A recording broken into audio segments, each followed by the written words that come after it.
Testing. Testing. Testing. Testing 1 2 Testing. 3. Testing 1 2 Testing. 3. Oh no, is that stupid fucking buzzing noise back? No, is that stupid fucking buzzing noise back? I don't know how to get rid of that buzzing noise. I don't know how to get rid of that buzzing noise. I don't know how to get rid of that buzzing noise. I don't know how to get rid of that buzzing noise. Alright, whatever. Why isn't my shit selling?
Bot Rix has correctly joined the channel. I wonder if I can set it up to... Where's the settings for this shit?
Would be used to set the default bid.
Undercut these bitches.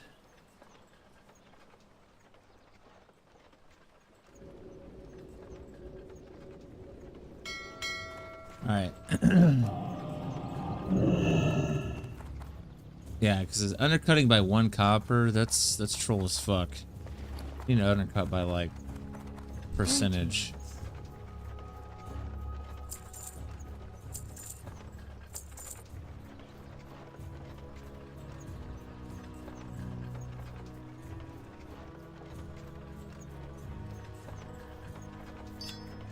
Goodbye. I need to save these. How may I aid you? May the eternal sun.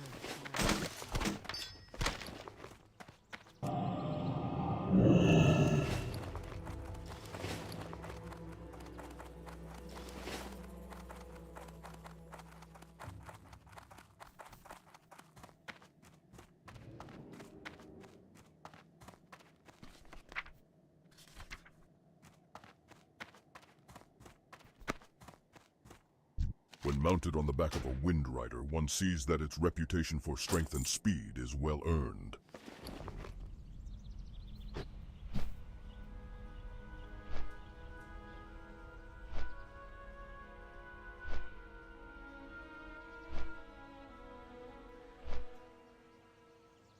You know what I should do? I should buy bigger, better bags. But I have not done that. Oh well.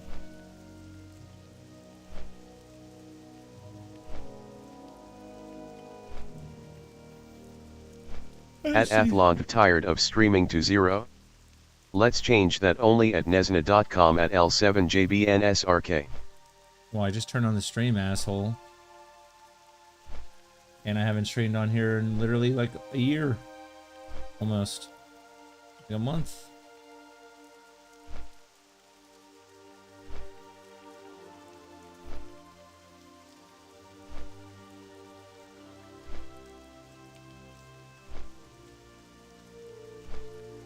Character for them, the skipper.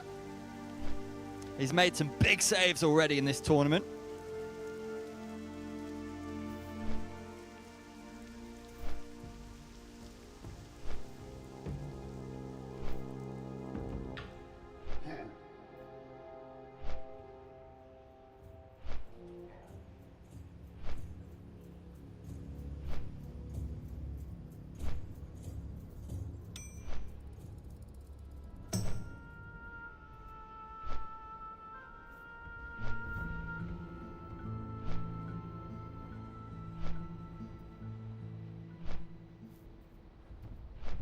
Melee.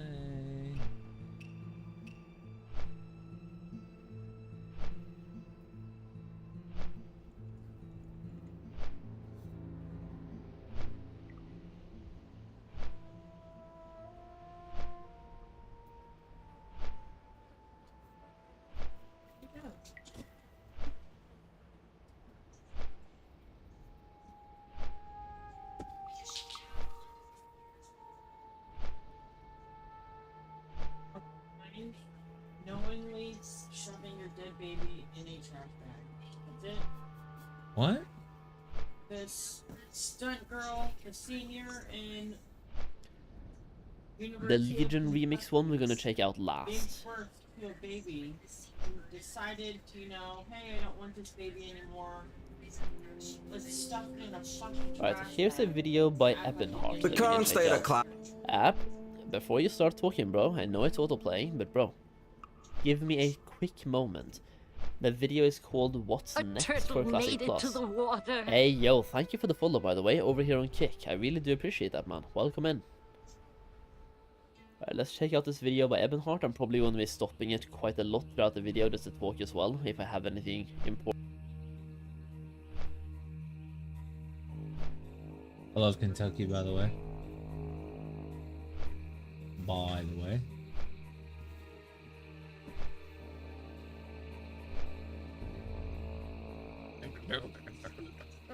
Tell me what you're working with. What? Just say it.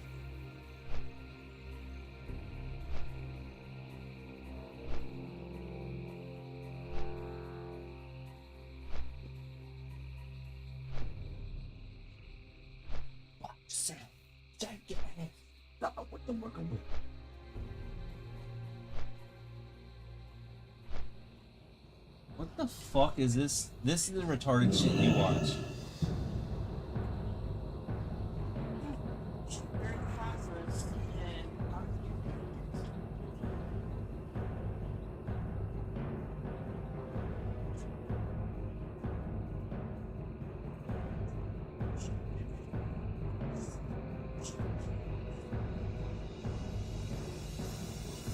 Fuck.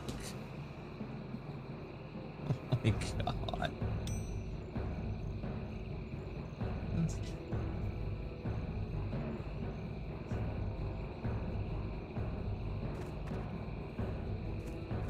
Show me what you want to win.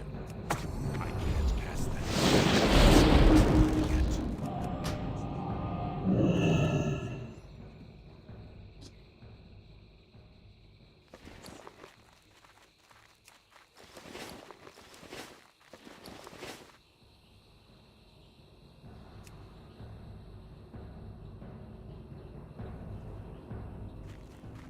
Oh, baby, hope is good. Even after I poop.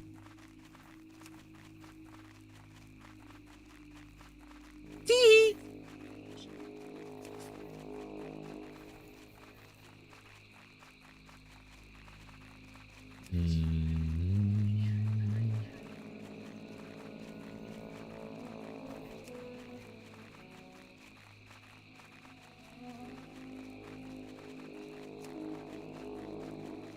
I can do life fruit now.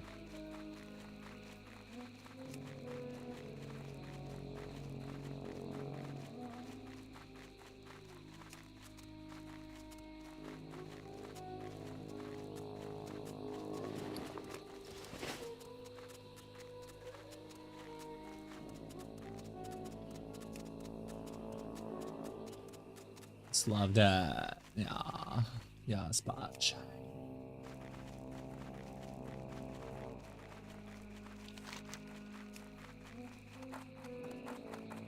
Two. Ah.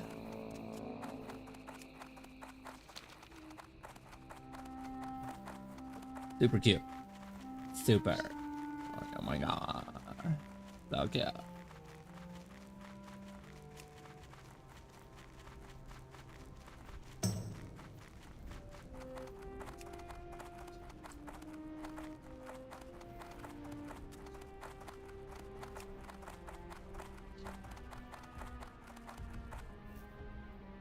Why the fuck is Paul texting me? He should be texting fucking Jackson.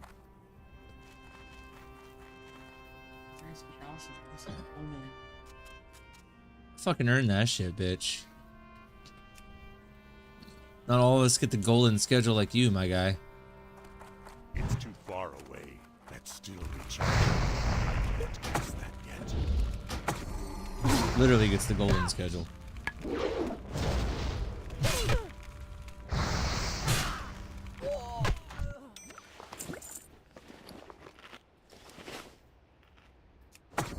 Oops. Ready yet. Let's take charging. What? Yeah, I'm trying kick. Twitch is too oversaturated. Kick has better categories as far as like breaking down the game. I need to get closer. That smells ready.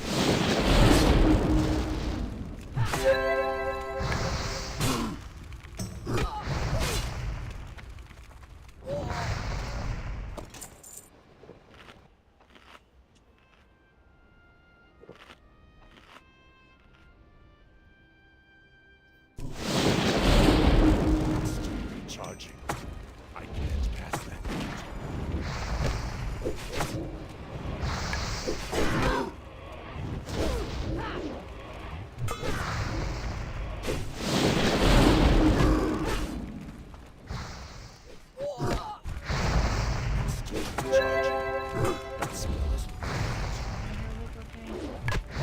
That always looks good.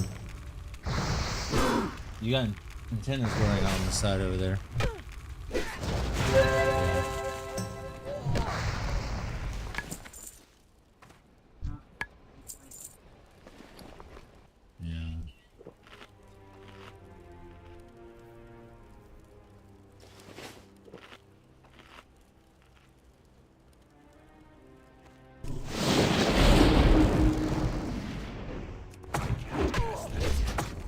big game.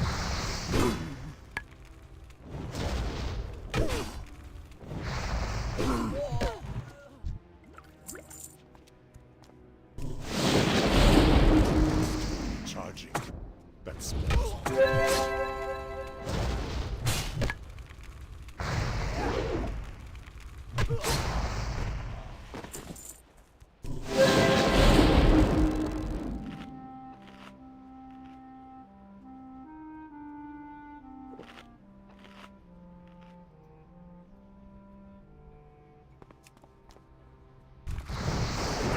past that yet.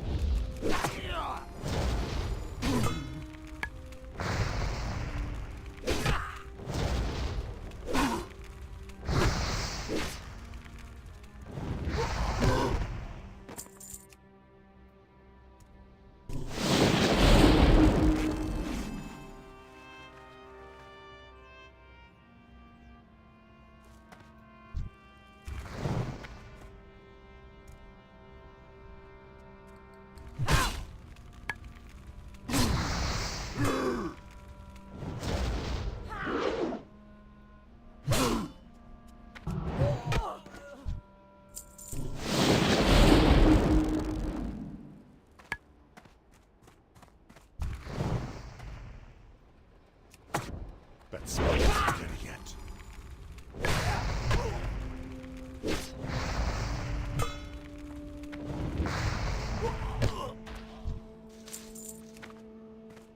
I'm out of range.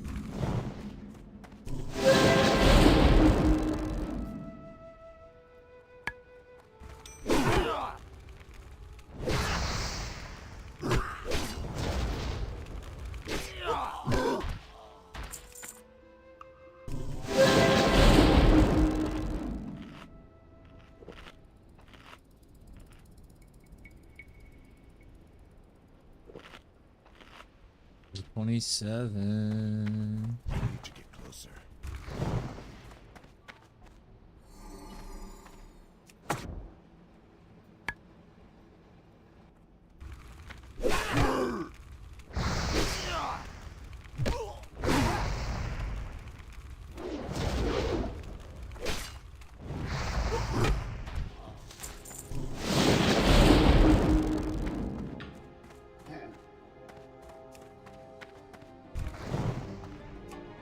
I can't pass that yet.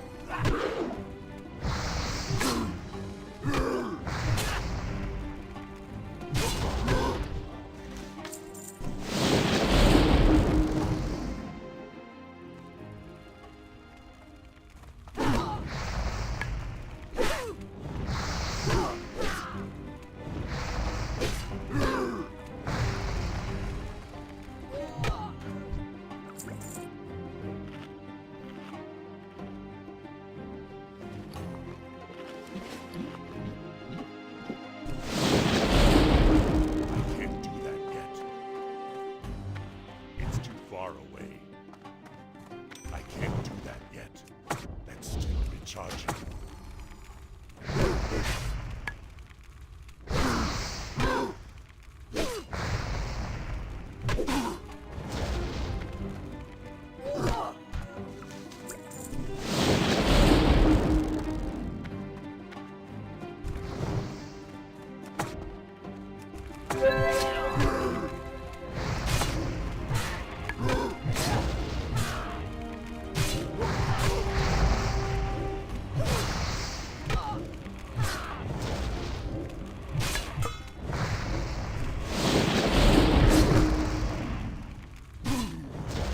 I'm gonna die.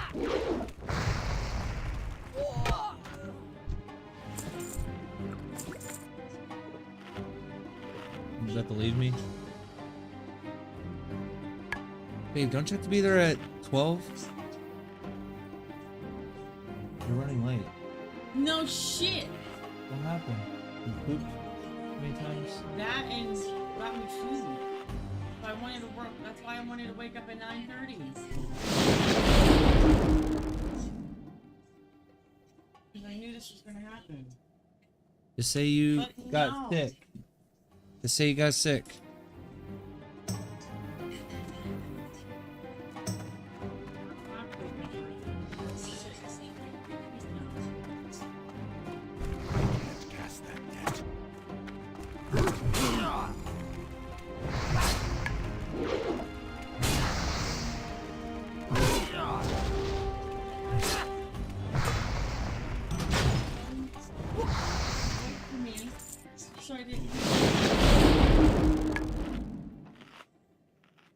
blaming me. You're such a little shit. How did my phone go from right next to my head to my You don't. You handed it to me. Hello? No, I did not. You literally did. No, I did not. I put it underneath my pillow. Okay. Gaslight me.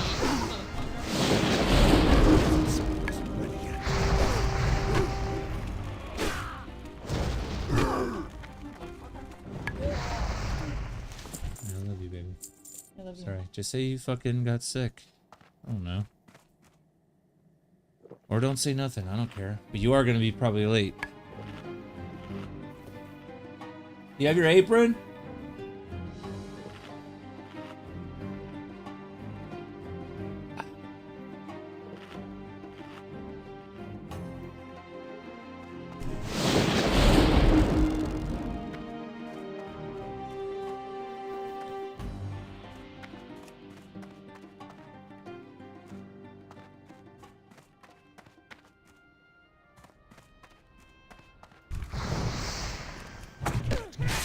Love you.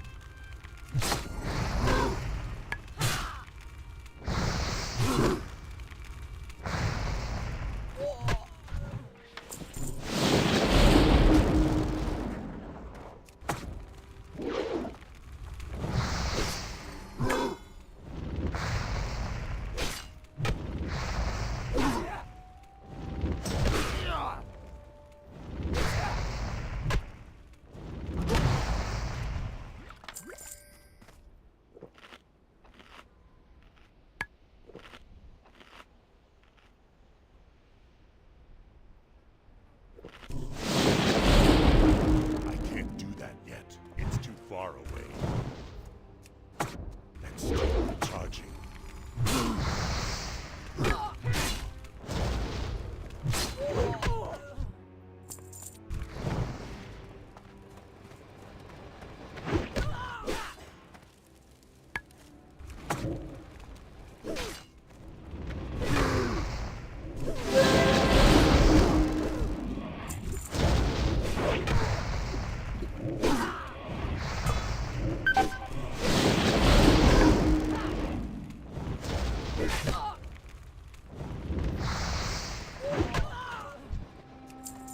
Damn, these guys fucking hit hard.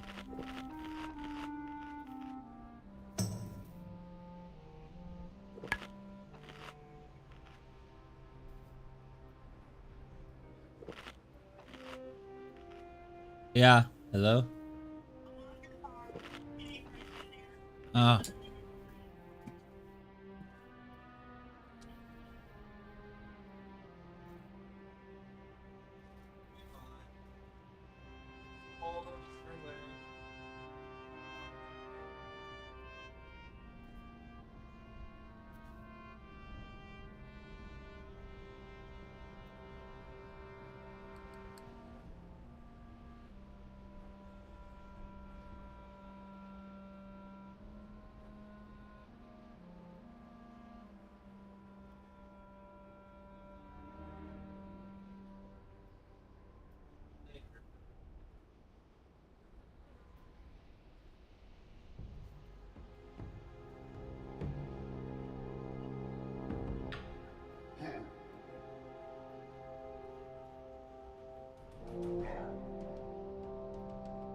Let's say that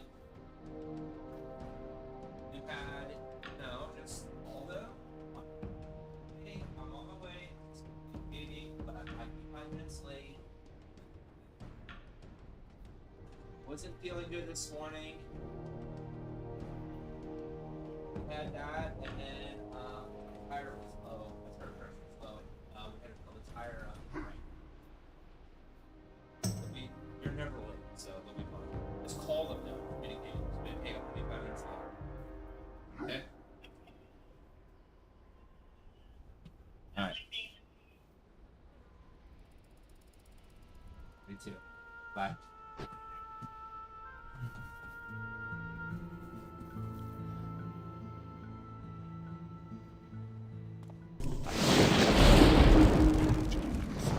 That spell isn't ready yet.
if I should move this.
Charging.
Bruh.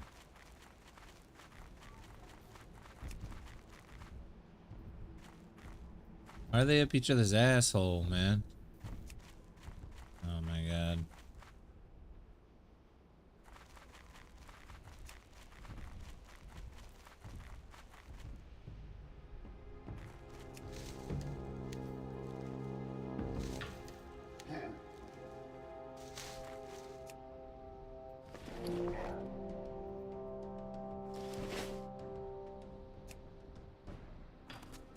I walk this road, seeking ways to defend my honor and rid this land of our enemies. What can I do for you, adventurer? I see you are quite industrious, adventurer. No doubt we shall soon have a fitting surprise for those dwarves.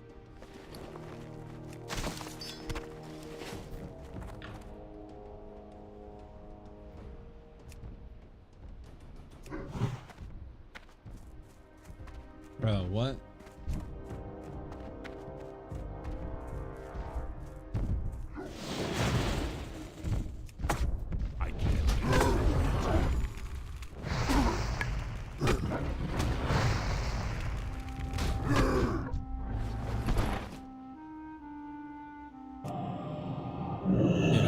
if it's worth dropping Searing Token anymore. I think I just Lightning Shield. I don't think it does like no damage.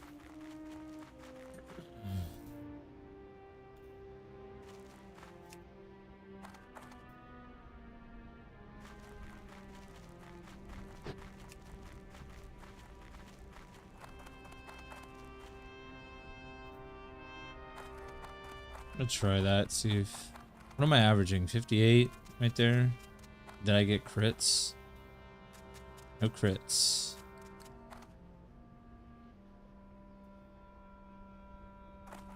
So... Not that it costs a lot of mana, but my shocks do. Shocks are actually doing damage though. Just an extra 45 mana we don't need to spend. Earth Shock fucking be expensive, my boy. My god. When do I get Flame Shock Ring 2? Or 3? What's next level? 160 mana? Ugh.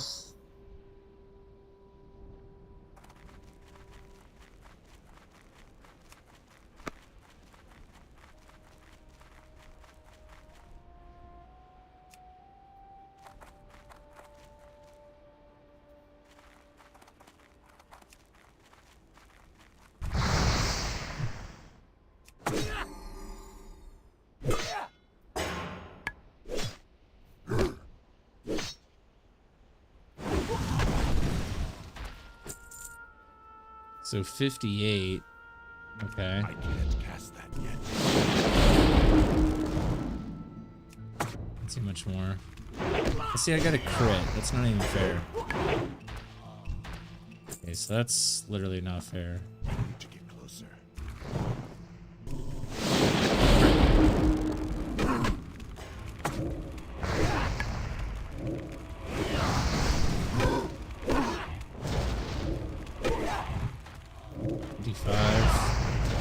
I mean,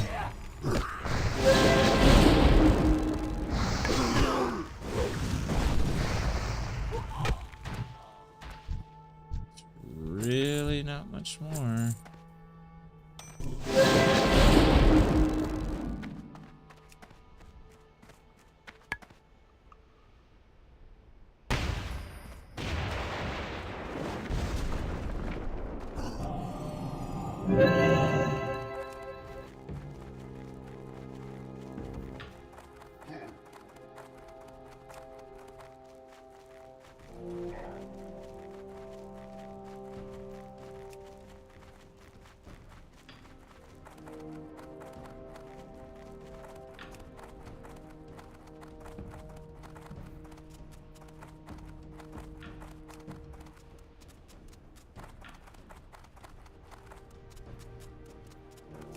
What level are you?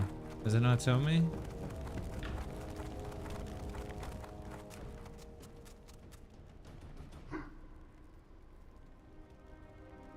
He doesn't benefit me at all.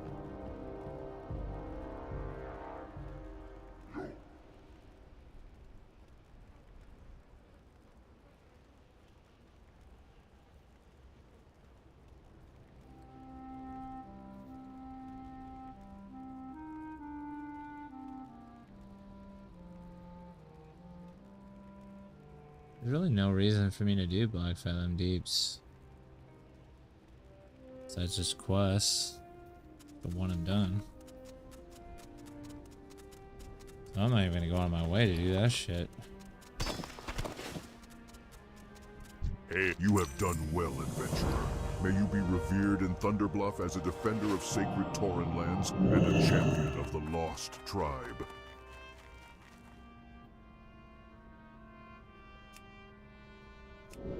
That spell isn't ready yet. Might even skip it. Oh wait, there is a quest. It's worth doing. Black Fathom Villainy or whatever the fuck. I think we get a good shield. I think it's a shield. Pretty sure it's a shield. You get the Gravestone Scepter one too, but... I'm still recharging. I can't.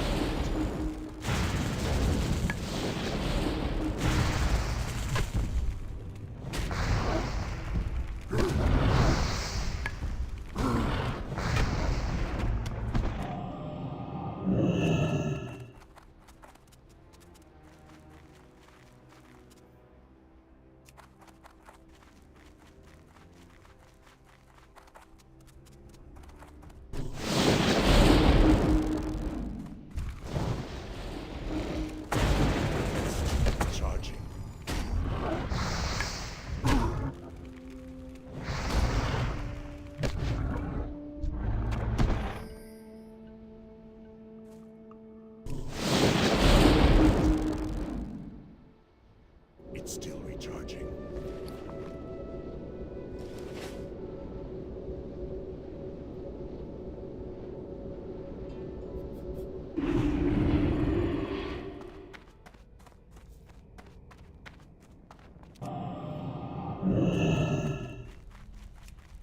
How may I aid you?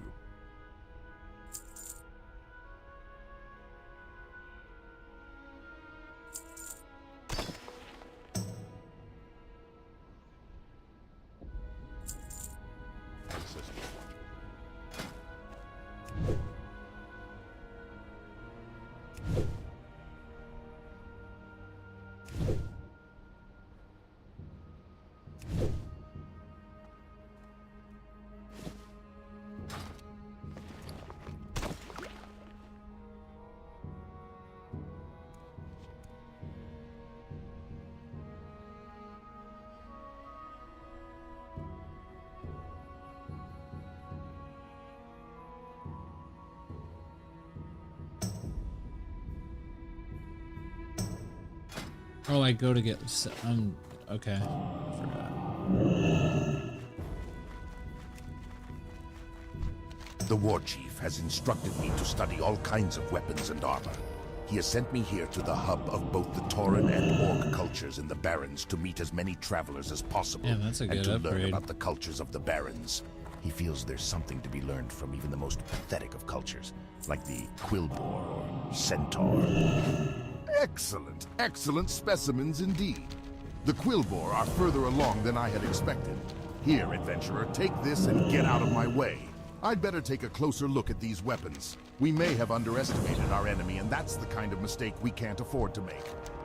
The Thunder Lizard Oatanka is called Blue Bolt by the Tauren, for within him resides a speed that belies his size. It is said that lightning struck Blue Bolt long ago, and fed from the sky's rage, the great beast's energy is without limit.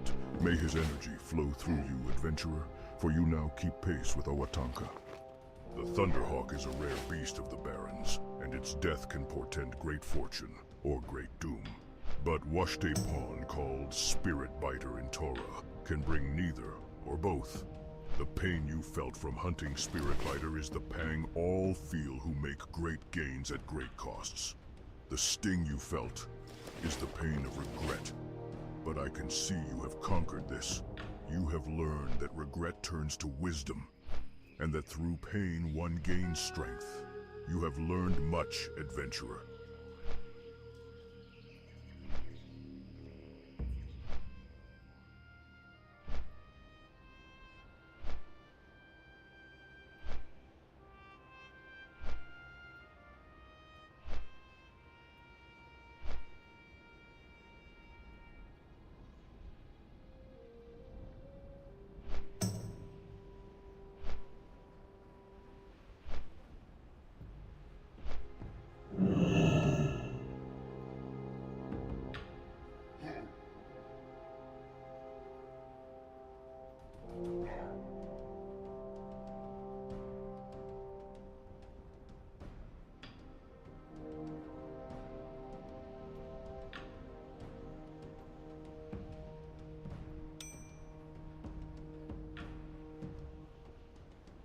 Having insurance isn't the same as having State Farm. It's like getting Bateman when you need Batman. Stop, whoa, cap. Hi guys, Dogger here with a new video, and this video will be a PvP tier list video talking about Battlegrounds. Yes, we are going to talk about exclusively Battlegrounds in Phase 1, Phase 2, which is basically AV and Warzone Gulch. I'm going to mainly talk about Warzone Gulch. AV is mostly PvE. You have a bit of PvP, but it's like 1v1s, maybe 1vx's. I don't know if I can really consider it as a purely PG oriented gameplay. Like, truth is, what we really need is tanks and healers, because then you can just rush Van or Drek. Mages and whatnot is also quite cool to slow the opposing enemies, but like truly PvP and like purposely PvP, it's a bit different on AV than Warzone Gulch. So I'm going to take Warzone Gulch as a basis. I'm going to talk a bit about AV as well, but it will not apply to a lot of circumstances, I would say. But Arati Basin, why not? Because it is still not possible to play Arati Basin because it's phase 4. I wish they actually put it in phase 3 because really the gear is quite good, but it's not like oppressively good. And I think it is a great catch up, so you could actually like rep grind Arati, and you could have like some caster gear, for example, that is quite Dude, good. I really hate the Alliance. Let's They talk just kill about all the quest givers, man. the classes. I think They're the stupid. easiest one to rate is Druid, and I'm gonna try to talk about the classes on their best role. So, for example, for Paladin, it will be Holy Paladin. I'm going to give you my opinion about the Retribution Paladin, for example, but Holy Paladin is the better role. Same for Elemental Welcome Shaman to the is better Crossroads, role adventurer. instead of My name is Enhancement Shaman, Resto Thork. Shaman, for I example. lead the defenses here in the So name that's- of the War that's Chief. my opinion. But Please for Druid, feel free to it's make pretty yourself at simple. home. It is your flag As carrier. long as you If mind your have a business, great no Druid that one should has, have like, any problem fabs, with you that has, taking up some space. There are like many all threats the to our safety tips and tricks that they here. need If you've for already become familiar with avoiding the lay of the fights, land, avoiding speak to the team others fights, here. avoiding the Perhaps enemies they have going into tasks them. for you to do. Hop on the You on the found the roofs, for Razormane example, leader and killed the him huts, yourself, like the huts, adventurer? like the tunnel Amazing. huts, pretty much. I am You without just words, jump but there that does not and mean avoid I am all the without fights, for thanks. example. The You have a people good of the Druid, Crossroads it will is do well mainly, to like, respect your one strength, in I Warsaw must Gulch. admit. If you have like I thought two the leader great of these Druids, like raids on our 1v1, supply lines it's was also a another very interesting Quillbore. match Thank where you again, adventurer. it depends on the ability of the enemy to actually like catch the Druid, but also eliminate him fast enough to have an impact. I think Warsaw Gulch without a Druid is played very different. You have other flag carriers, for example, the Hunters, the Mages, they can both flag carry. You could also say maybe Shaman because Ghost Wolf, and they have tools, but it's not like that good because their mobility is very limited. But a Hunter and Mage, they are really good at avoiding team fights. They can also like feign death, drop the flag, for example, feign death, like scatter shot, feign death, trap into retake the flag and like run away. So that's quite good. And Hunters are, for example, quite good versus Rogues. So you have a bit of a possibility to defend yourself. Before Druid, like they are all round, I think the best flag carrier. That's how I see, at least. They're very hard to catch, even if you're a mage and you're trying to catch Druid. They can shapeshift, power shift away. So it's really good. I don't know if I can add anything more than that on the Druid part. Like purely DPS, I think Bronze Druid kinda gets enabled in AQ because you need a lot of gear. You could play Moonglow, but that's like more of a slow, methodical spec that can actually do great 1v1s, even 1vx. But it's slow and methodical, so I don't know how good it is actually in a BG setting where a lot of the burst is happening. In a 1v1, 1vx, like maybe in AV, you can actually see a few Druids do that. But the truth is that it will always depend on the enemy capacities to like put the damage on the Druid to actually make him panic. And you have Feral. Obviously Feral is okay, but I would say that it is a bit of a waste of a spot if you can consider that you need a flag carrier. If you only have one Druid and he plays Feral for some reason and he doesn't want to flag carry, it kind of sucks. It's like a worse version of a rogue, in my opinion. And I played Druid as well in 2019, so I really love Feral, but it's not really great. And Heristo Druid, it's basically the flag carry spec. You could heal, but you will get oom too quickly, and that's the issue with Druid pretty much. Hunter, for me, A tier. I think it's like very good to have a Hunter in your group, a Hunter in your raid, basically to deal a lot of damage, or to basically flag carry, or to defend, because they're very good at defending as well. Putting like the frost trap, slow trap pretty much, with entanglement. It's very hard to actually like go through the tunnel versus a Hunter. The preferred path versus a Hunter is most likely to go through ramp, but that has also their own set of issues. I really enjoy the fact that you can see a great Hunter and a bad one, and you already know which one is great and which one is bad. And I do, like, if I have to choose my composition for Warzone Gulch, like a war games, I would add a hunter for sure in that comp. I would maybe add even 2 depending on the amount of healers, the amount of flag carriers. If you want 1 or 2, for example, if you want to have like double hunter, 1 for offense, 1 for defense, maybe.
but at least you are like one of the sturdier ones. You could also run a bit of a resistance gears. For example, you can run a shadow resistance gear, all the warlocks and the priests. And you can obviously have all the things that are going to be annoying versus them, as for example engineering. So you can have the shadow reflector, and that is going to help you a lot with, for example, the mortal coils. So it's going to be quite good. Holy Paladin, I think, is undeniably I knew you couldn't resist some of this brew. Come back again anytime you want some more, adventurer. Just bring me more of the ingredients I had you collect. Mages. They have freedom, and as long as they don't have spell steal, which is going to be gone, like it's going to be happening in TBC, but right now it is not possible to spell steal, so freedom is very strong. You can play Reckoning, so every time someone is going to crit on you, they have a ticking time bomb for anyone that is going to cross their path. The gearing is somewhat okay. It becomes better tier 2 once they have like rank 14 gear. It becomes like an all stats gear, which is very strong for a paladin in PvP. And they have capacities to actually deal and be okay versus a lot of the classes. But I think it's because it's a very slow class. It doesn't do immense amount of damage if they are not focused, because again, if they're Reckoning, they need to be focused to be able to deal like a lot of damage. If they're not focused, they're not going to deal that amount of damage, obviously. So it's like also quite easy to kite. So you have a lot of things that are against Retribution Paladin, but they like in a Warsaw Gulch setting, you can actually find your happiness there, in my opinion. So for me, I'm going to rate Holy Paladin because that's like their best role, so I'm going to put it in S tier.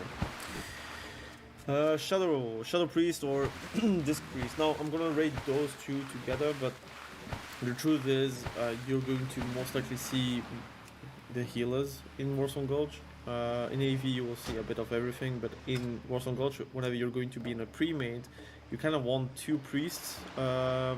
So you can have one Shadow Priest, one Disc Priest, that is possible with a Holy Paladin or with Resto Shaman or whatever.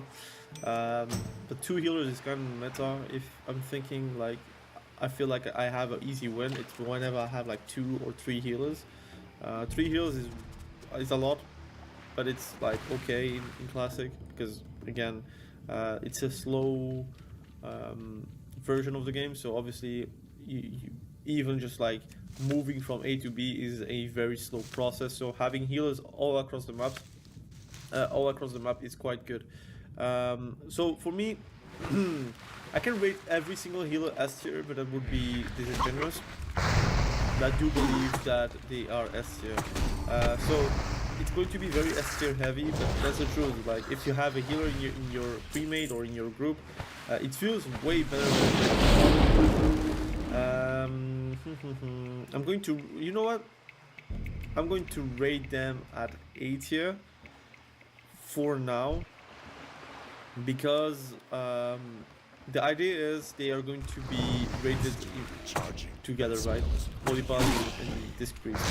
And now the question is, which one do you prefer in your games? And I would prefer a Holy Paladin over a Disc Priest. They have like mana problems, they drink like a lot. While Disc Priest right now they do drink a lot. They're not very efficient, especially like PvP ones. They sometimes want to deal damage, which is possible, which is okay, but they deal damage with mana. They have also quite issues with a lot of issues where they don't have a freedom, so obviously some occasions the warrior is not going to move at all. They are easily targeted though, because they're a bit squishy whenever they don't have the shield up or inner focus, for example. So for me it's going to be a A tier. I think it's because I'm like Alliance biased, so maybe in Horde they are S tier, but like Alliance, if you have a Holy Paladin which is very well geared and he is playing plate, he is like feeling like a demigod pretty much. So it feels like this. At least the dynamic is like this. This Shadow Priest, obviously Shadow Priest is a bit different, but I would say it's also A tier. I would say it's B tier, based on the fact that they have to drink a lot. Their mana is the issue. If they had like infinite mana, they would be S tier pretty much, I think. but their mana is the issue. So once they have You like now are one with Isha used a Awa. few Shadow Word Pains, His they are spirit is like with close you. to He home. lurks in Especially if your they have like eyes, spam gear, eyes that it's not one like the day best will learn intellect to gear see. ever, right? And you don't have like barely any spirit, so you Walk are going with to fear. run boom very quickly and very often.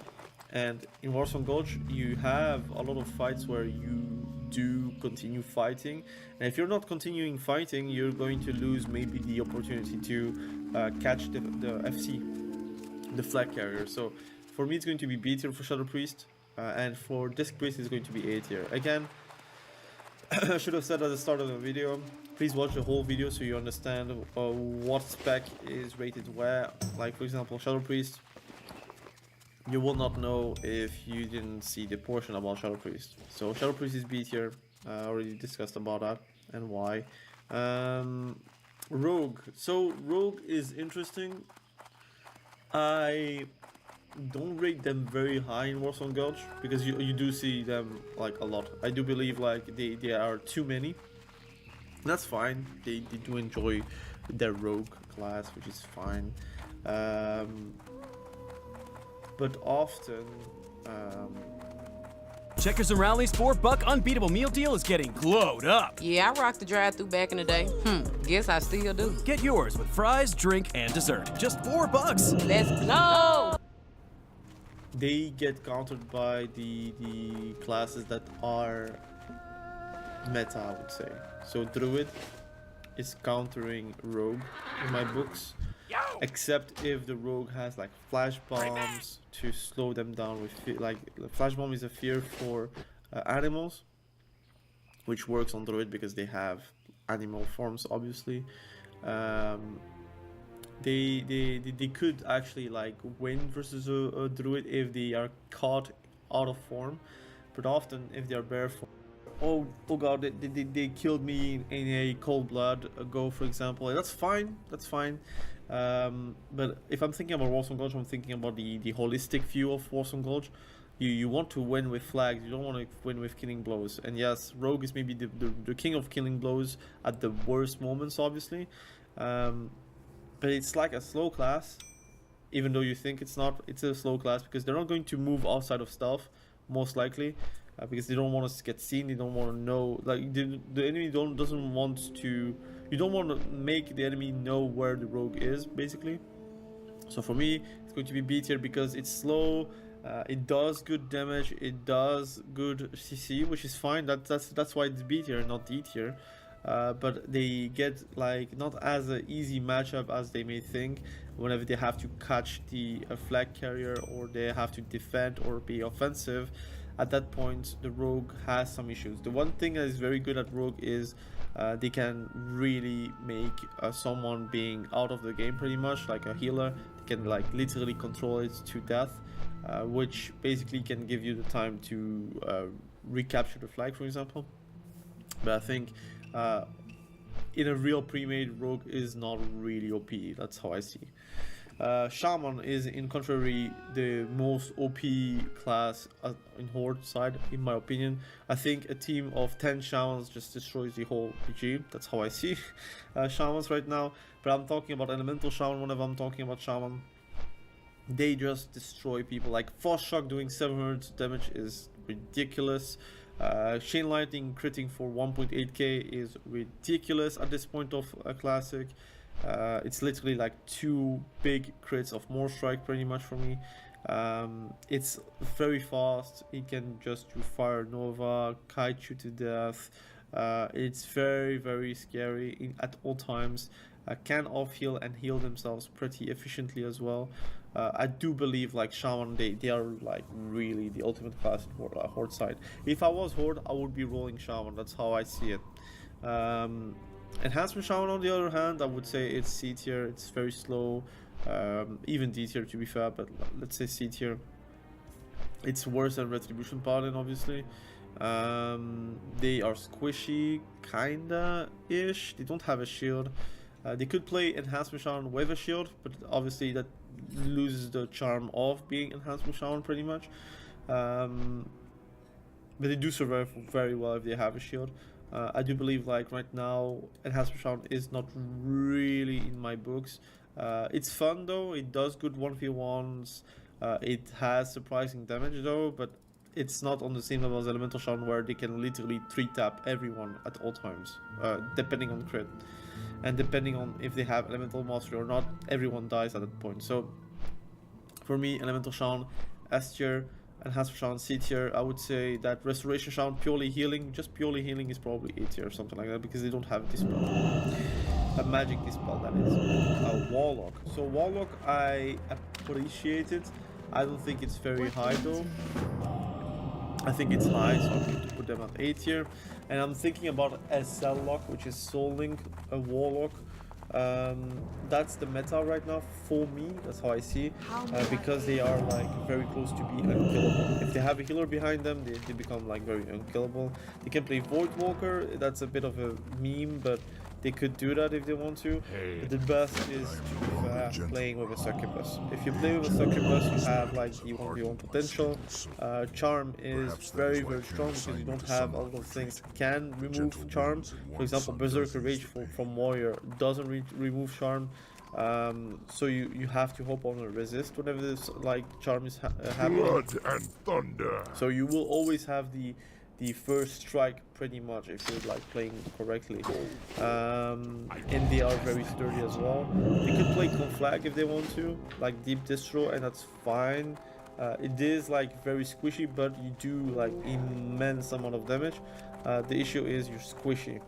So a warrior can just sweeping strikes, Berserker, go Berserker stance, Blood Rage, and boom, you're going to get like whirlwinds and destroyed by someone that is adjacent to you. So I think the main spec will be SL. You can have fun as Deep Conflag, a Deep Destroy build, or you can even play like a, I don't know, SM Ruin kind of build where you're playing with Succubus out, you're playing with like the most amount of damage possible, shadow damage with a pet, so not the S Rune. SM Rune, which is like Affliction Warlock with 30 points into Affliction and then 21 points into Destruction Warlock. But that's again very squishy, so I would say that SL Lock is A tier, Destruction Warlock is around C tier, and Affliction Warlock would be like SM Rune would be around B tier, something like that. So I think it would be nice to do maybe a tier list with specs. I'm gonna do that once because there is no C or D tier in my opinion. I think Warrior is needed though. It's needed, but the amount of warriors you have compared to mages in Warzone Gulch, it seems like it's disproportionate. I would say that if you have all consumes, you have all NG, you have all items available, you are like S tier, I think. But again, all the classes could have the same, so I'll have to judge with like the bare minimum for everyone. And for me, I'm going to say that I think it's B tier. I think it's B tier. So you're going to say that like right now the tier list, you don't have a C tier, you have to think it in mind, right? You have Retribution Paladin, which is your B tier. You have Enhancement Shaman, which is C tier most likely. Feral Druid, C tier, B tier maybe. Bounce Druid, C tier, something like that. You have multiple specs that are C or D tier, but the best specs, they are rated like this. You can also see Fury Warrior, for example, it's a bit lower because they don't have more strike. Even though they have impeded damage, they don't have more strike. Shadow Priest also a bit lower because they don't have the mana. Fire Mage, you could play Fire Mage or Pompyro. It's not going to be A tier, it's going to be lower because you don't have the survivability of the Frost Mage. So all these things, you can keep it in mind. So right now I'm going to keep it like this. I think it's pretty fair if I take the Priest like as high as possible on the A tier. You're going to say that I'm very biased towards Rogue being bad. That's not true. I think just Rogue doesn't have the strength of other classes in Warzone Gold. Doesn't mean that it's useless. It is definitely not useless. You have a spot for Rogue, like you have a spot for sure in your pre-mains, because Rogue is needed, but you have to be exceptional at it. You need to know where to have and where to need, where do you need to move, where do you need to assassinate someone, whether you need to just control the game instead of going for KDs, you just need to go CC and that's all things that you have to consider. So also I think Rogues in Alliance is doing a fairly less as Horde, because you have like stun resist on orcs, which is very annoying. So you have to think with that in mind as well. So this is my tier list. Obviously C tier and D tier, they can be gone pretty much. Let's go. Again, it's pretty subjective. It's like, it's my POV. Some people may say that Holy Paladin kind of sucks. I think it is not that bad. I think it's like one of the best, if not the best healer with Priest, obviously, but also Elemental Shaman, Resto Shaman. So this is my tier list. Let me know in the comment section below, and let me know which class you're playing these days on Classic Anniversary. Thank you for watching. Have a good day. Bye.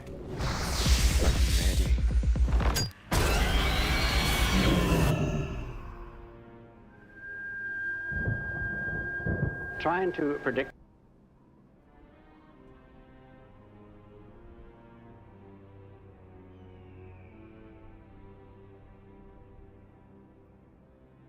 The long-awaited open world PvP tier list video for World of Warcraft Classic, fresh. Why am I making it? Because the version, all of the things are only for duels, which are a bit more different in open world PvP, where everything goes. Obviously you have like the good gankers, you have also the good campers, and you have obviously the legit open world PvP where you look at each other and you start to duel each other pretty much. Again, everything goes in open world. I urge everyone to play Classic. If you haven't done it right now, I still think it is one of the best versions of the game. Of the game, that's disgusting. And everyone is still like leveling, everyone is still like doing the previous stuff. Oh my dude, what the fuck was that? Today even for EU. But it's never too late, right? We have 1 year of Classic, and then it will be TBC, and hopefully also Wrath of the Lich King, and then we go back to Classic, maybe Classic Plus in 2026. But let's talk about the tier list and how I rate them, because it is a tier list. I'm going to rank them versus each other, obviously, and I will be talking about every single class. And I have many POVs. So I played Druid, I played Hunter, I'm now currently playing Priest. In Classic 2019 I played Hunter and Druid, so obviously my POV are more about these classes, but I will try to give my unbiased opinion about every single class. Now, S tier, A tier, B tier, C tier, and D tier. Let's talk about that. S tier means that they are like the best open world PvP classes right now in the game. Bro, why are you? It is a very, very good class. It has again the odd matchups where they are not going to fare very well. B tier is like quite average. It is good in some situations and very bad in other. And C tier means that they are like quite bad, but they have like some situations where like okay, it's possible. And D tiers are like the world PvP. Now, if I may say that I may make some enemies in this tier list, but I will try to be unbiased. I'm going to talk first about the classes that I play or do play right now. Let's talk about Druid. Hello. I think Druid is a fantastic open world PvPer. You have many situations where you can actually get away with because you're a Druid. If you're facing a mage, you cannot really get polymorphed. Dude, I can't fight this guy. This guy is just too OP. Versus a Hunter, again, you have many situations where you can pull a mob to help you to get out of a trap, for example, which is very like strong. Again, in open world, everything goes, so you could also take potions, you can also take engineering. You have many things that are going to help you. I do believe like most matchups, you actually are in a winning matchup. There are some that you're not going to engage on if you're not very good versus Priest. Oh, you wasted your fucking fear, buddy. If you feel like a shaman is a very tough like cell, you're not going to jump on a shaman, and you are a stealth class, so you have normally the gauge advantage. Obviously some people can engage on you, but there goes your utility. If you're like Heart of the Wild and S, you can do a full heal on yourself. If you're a Boomy, well, Boomkin is quite tanky, so if it's a rogue on you, he will take a lot of time to kill you. If it's a warrior, the same, and you can root them and you can just go away. There is no Cloak of Shadows in vanilla, and there is like nothing that kind of warrior can be done to a root except if it's a gnome, but even then you just get rooted again. I do believe like Druid is a very good class. For the beginning of the tiers, I'm going to put it in A tier, but my heart says S tier. I think you have so many talents, so many specs that you can go and have a lot of great impact in open world PvP. If you're playing Moonglow, Dude, if you're playing my heart was racing like a little Deep bit. Balanced Druid, if you're playing like Heart of the Wild, if you're playing Deep Feral, if you're playing Deep Feral with obviously Omen of Clarity, you have a lot of the builds that can be played. If you can even play Deep Resto and have like charge, and you're like one of the best duelists in the game because you're very sustainable, but also you're able to like put your dots and run away every single time. So it's a very strategic class, and I really enjoy Druid. I might just make an alt, to be fair. Like I'm very hesitating between Druid, Hunter and Paladin again. I just as a pure alt where I'm going to have fun in PvP and whatnot. I'll have to see. Again, first I'll need to level my priest to level 60. So Hunter. Let's talk about Hunter. I'm going to talk first about the classes I do play, and then I'm going to go on the classes that I'm playing versus, I would say.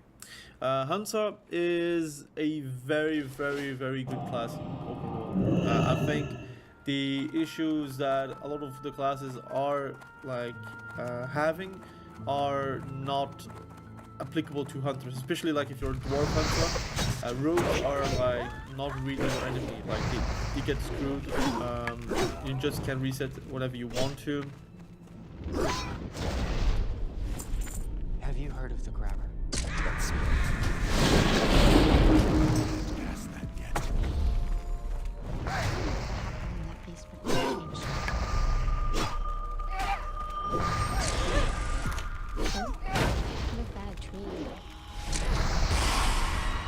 It was about missing Charging. It was just a dream. About a real place. A youth camp. We have fun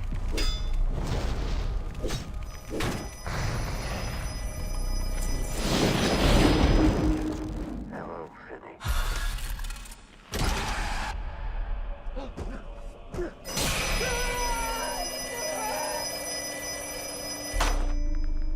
You killed me. It took me a long time. You people charge. Get dead. It's just a word.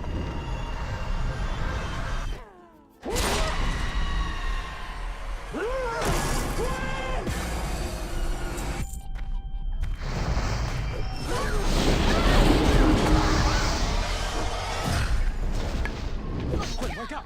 Wake up! this place. It's here for a reason. It's too far away. Nothing burns like the cold.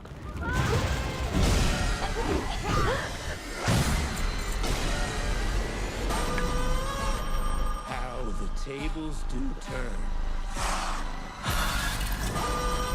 What do you think happens when you die in a dream?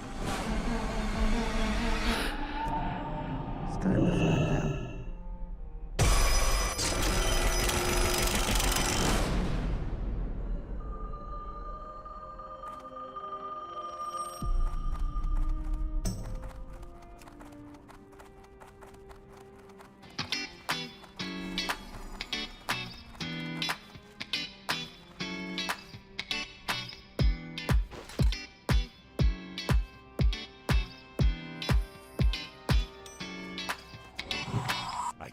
the rogue can pull another mob on themselves, but again, they're not going to do that in the opener because obviously they're stealthed, and if they open on you, they don't have the time to switch and try to get another mob on themselves. Especially if they're like trying to build combo points, they're not able to like switch off their target without getting punished on losing your combo points. And so I think Hunter has like one of the best matches versus Rogue, where that put them already very high on the tier list, I would say.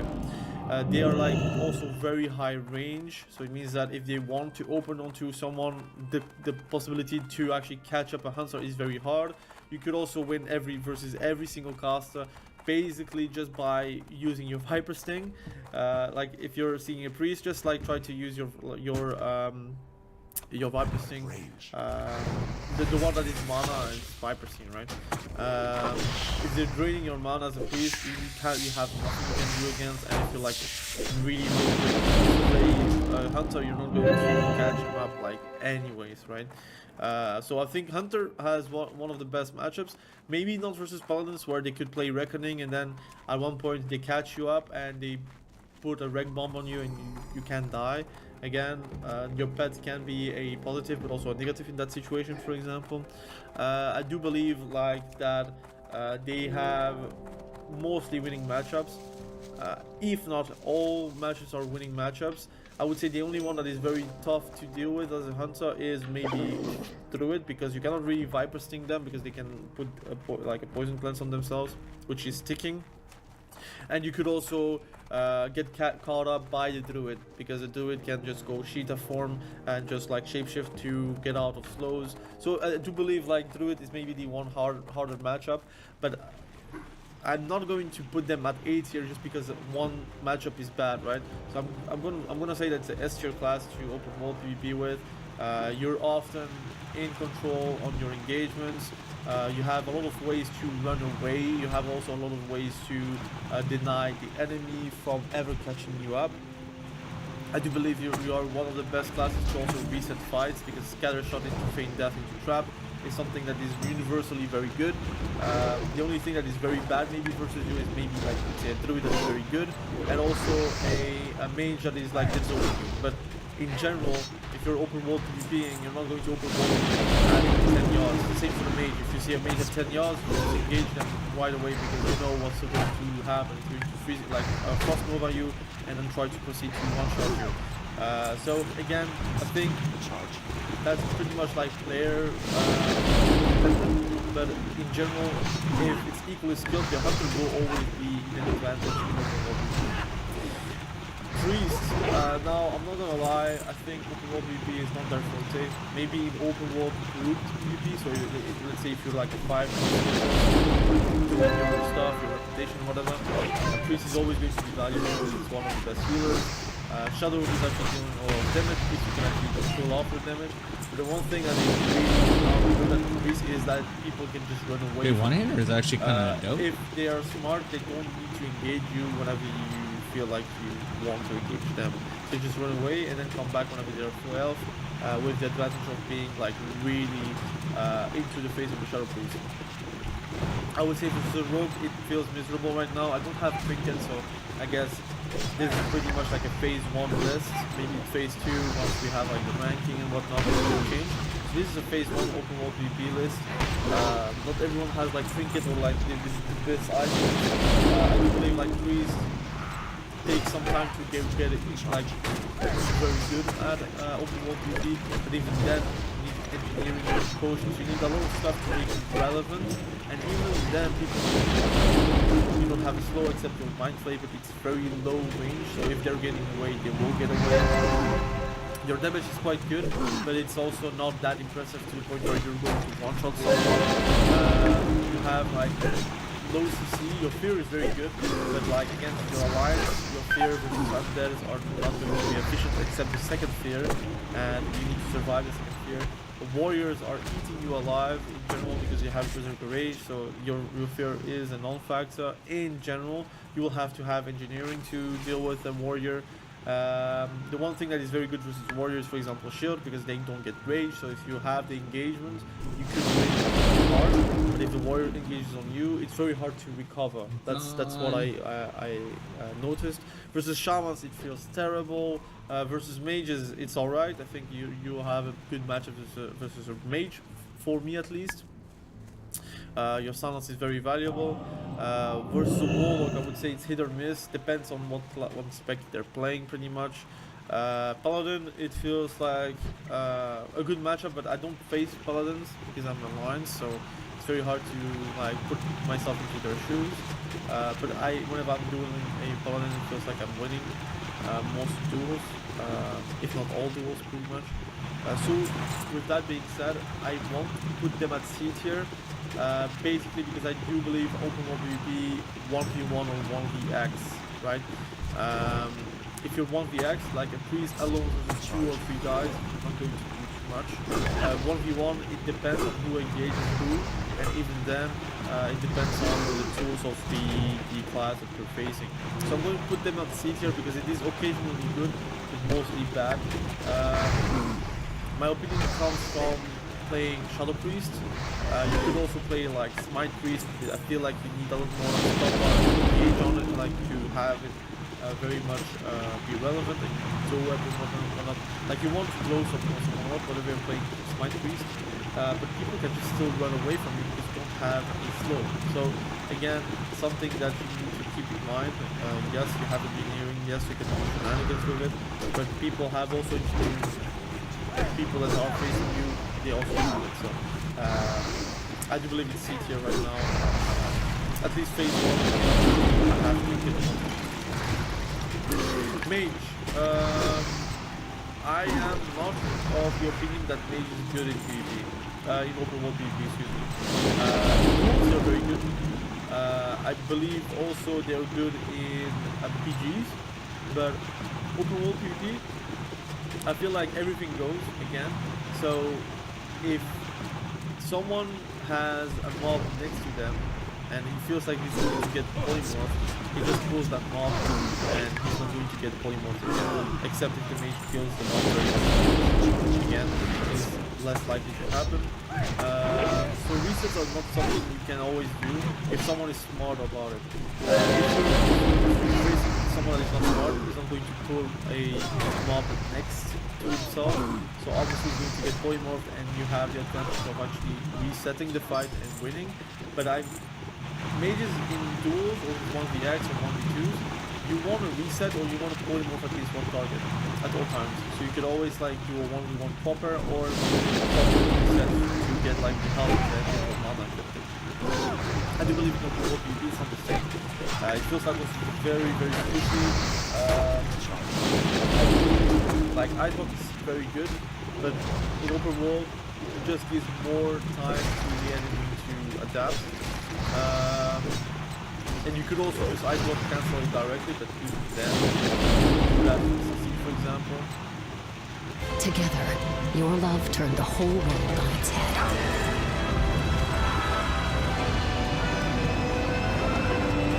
And all the while, you were watching clothes dry. Audible. There's more to imagine when you listen.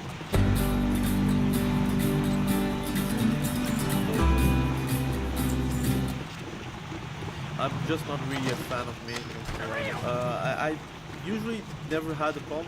Again, it comes from POV of a priest, of a druid, and a hunter. Obviously, those three classes are doing good versus mages in general. Priest is like the issue is getting polymorphed and they go away. That's the issue. That I don't really have a good clean fight with them. But if I manage to have a mob on me, then it becomes way better for me, for example. Except if I get dazed by the mob, then it really sucks. But I do believe like mage, although they seem not very good to me, I still think in open world, if a rogue is going on to you, you can really turn the fight. If a warrior goes on to you, you can turn a fight. If a paladin goes on to you, it's very hard because it's a mana fight.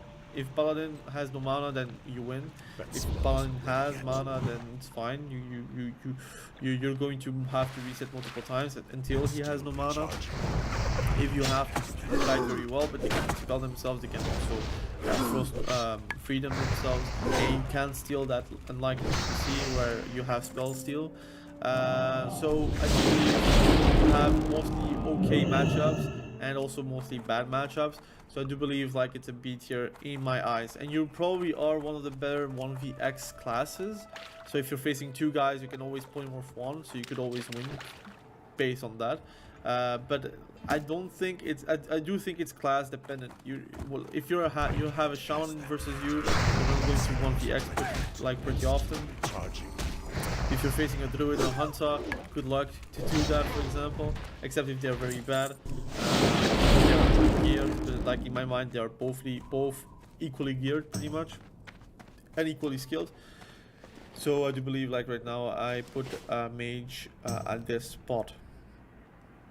Now let's talk about Paladin. Paladin is a class that, from what I've heard, nobody really likes to engage on because it's kind of unkillable if they play well, and they are very scary, especially at level 60 if they get like the wreck bomb, and since you have the respect, you can pretty much have wreck bomb. You will never know when it happens. Yourself, if you know that you're going to face someone, just get crit multiple times by a mob, walk up, boom, slap, and someone dies. That's what happens if you're playing wreck bomb. If a hunter engages on you, you want the pet on you, so you could crit more, for example. A druid, that fight usually just never happens. They just walk away both from the different directions. Paladin versus Shaman, it will depend if you're getting like destroyed by like elemental mastery or whatnot. Versus a rogue, I think it's an easy matchup for Paladin in general because again, if you're wreck bombing, you're going to wreck him. Warlock, it's a okay matchup or not, I don't know. Getting feared is very annoying, so it depends on your talents, I guess. But if you're playing wreck bomb, I don't think you have the talents to get like the fear resist.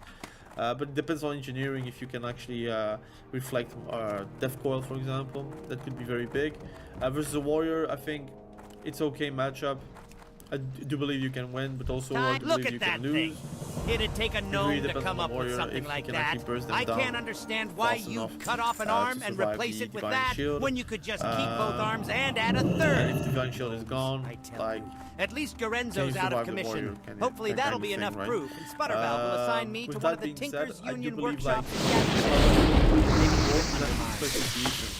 I don't think you have very bad matchups. I think Shadow Priest kind of sucks for you. That's true.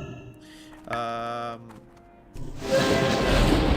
do believe that you kind of have the luxury of having one shot available to you. You could also play, so you could have Repentance, which is very good to catch up someone, but you will lack the burst from Wreck Bomb. So you have multiple builds. You could also play Holy Shock, like 31-0-0-20, which is not bad, but again, it's more of a healer thing, and it will depend on your spell power pretty much, but it can be interesting. So I'm going to put them at...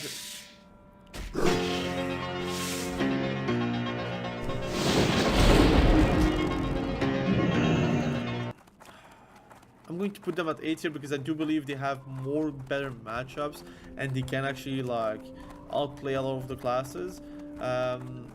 I would say that you have a bad matchup versus Druid because it's like a never-ending fight, and you have a bad matchup versus Shadow Priest because Shadow Priest should win, because that's how I feel I can win versus a Paladin. But the rest, like, it's really just skill based. Like, you should be winning versus Rogue, you could win versus a Warrior, you can actually win versus a Shaman, but it depends on how badly you got crit. And Warlock, like, you could also win. It depends also where you get engaged on. If like someone is at 40 yards, you will have to know how to get away from that situation, to go back or try to chase him if you can.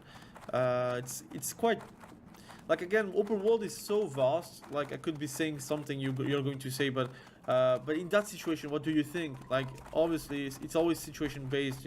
Like, if you have the perfect engage, it doesn't matter how good your class is, you're not going to recover from it if you get engaged like perfectly. If you get aim shot 2k or 2.5k by the hunter, it's very hard to just recover, because how are you going to deal with it, for example? But I'm trying to judge it in like a vacuum, open world, somewhat everything goes, but also not everything, because like if you get credit for 2.5k, the open world engagement is already gone. It's already done at phase 1, for example. So yeah, again, I do believe Paladin right now 8 tier. Rogue S tier, I think having the stuff and having the luxury to be able to go on everyone you want, or just not go whenever you want, is a luxury. If you're playing Hemo spec, you have again the luxury of having 2 blinds, 2 vanishes. You have again the abilities that are very good for you in PvP, which are Ship Shot and Kidney. Just that alone, you can win games, your fights, just based on CC. Obviously, if you're facing an orc or someone that has like a stun resistance, it kind of sucks, but it is what it is. You could also play the dead zone of different specs with just bleeds. You can also just what the fuck, Trimmer Totem, you piece of shit, dude. Because you only have one pretty much, but you can pretty much win at your own pace. And I think since you have the advantage of being stealthy and being able to burst someone down in just one rotation, and being phase 1 where you don't have too much gear, but the other classes also don't have too much gear, and they have also low armor most of the time. And you have obviously the luxury of having no trinkets versus you. You can basically win with just a stun rotation. So Rogue, very strong, probably the ultimate open world PvP class with Hunter. I think maybe Rogue deserves the S+ tier. Maybe I'm going to put an S+ tier just to emphasize the open world PvP god. Okay, that is pretty much Rogue.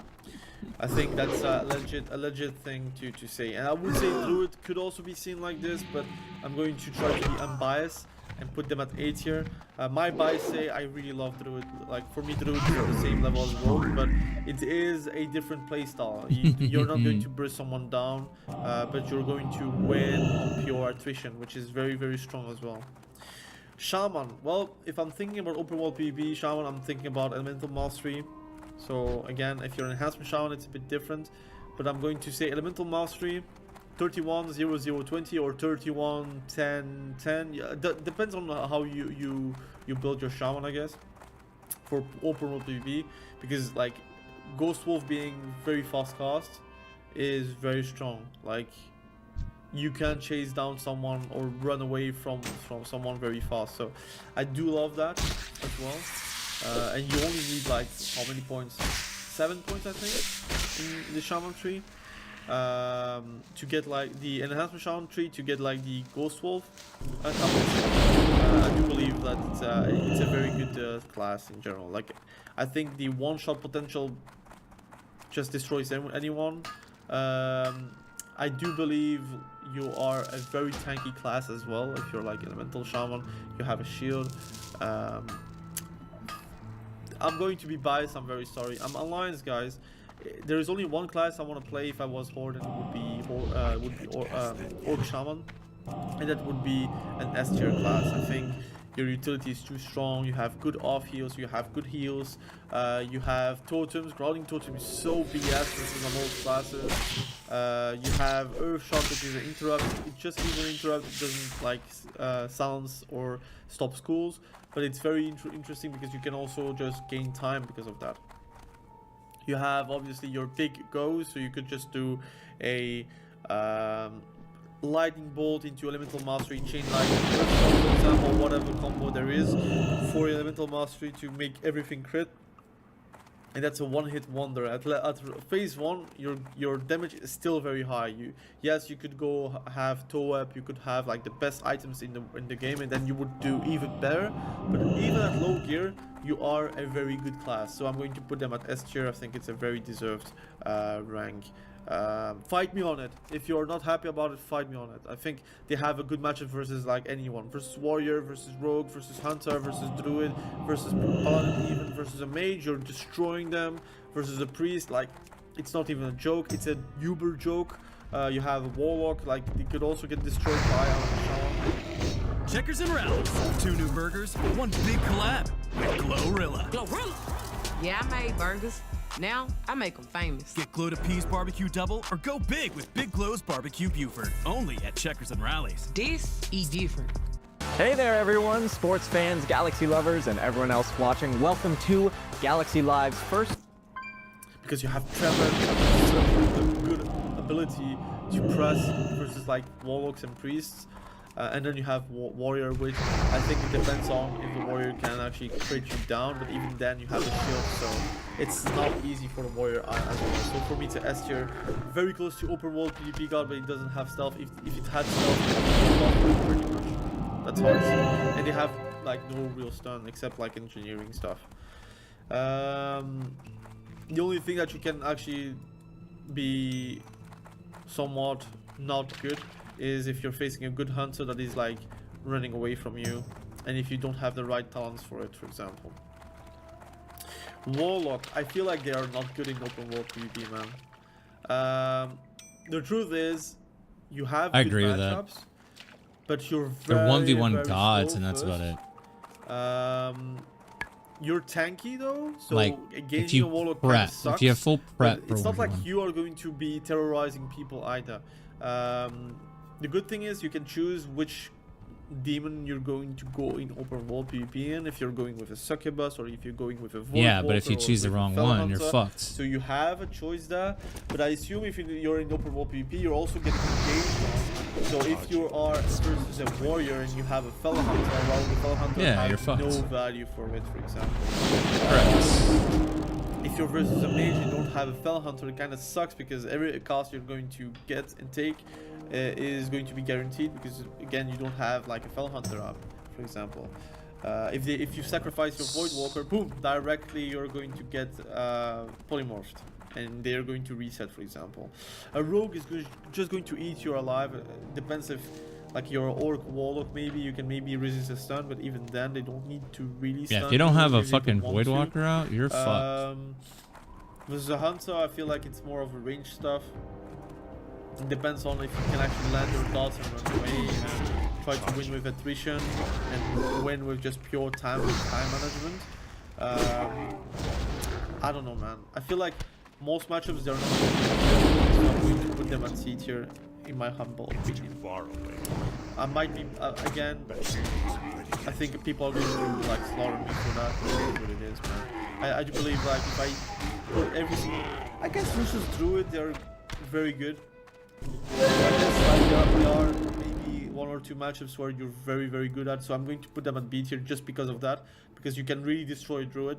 That's how I saw it for myself, because it's very hard to you cannot dispel corruption. You only can dispel agony.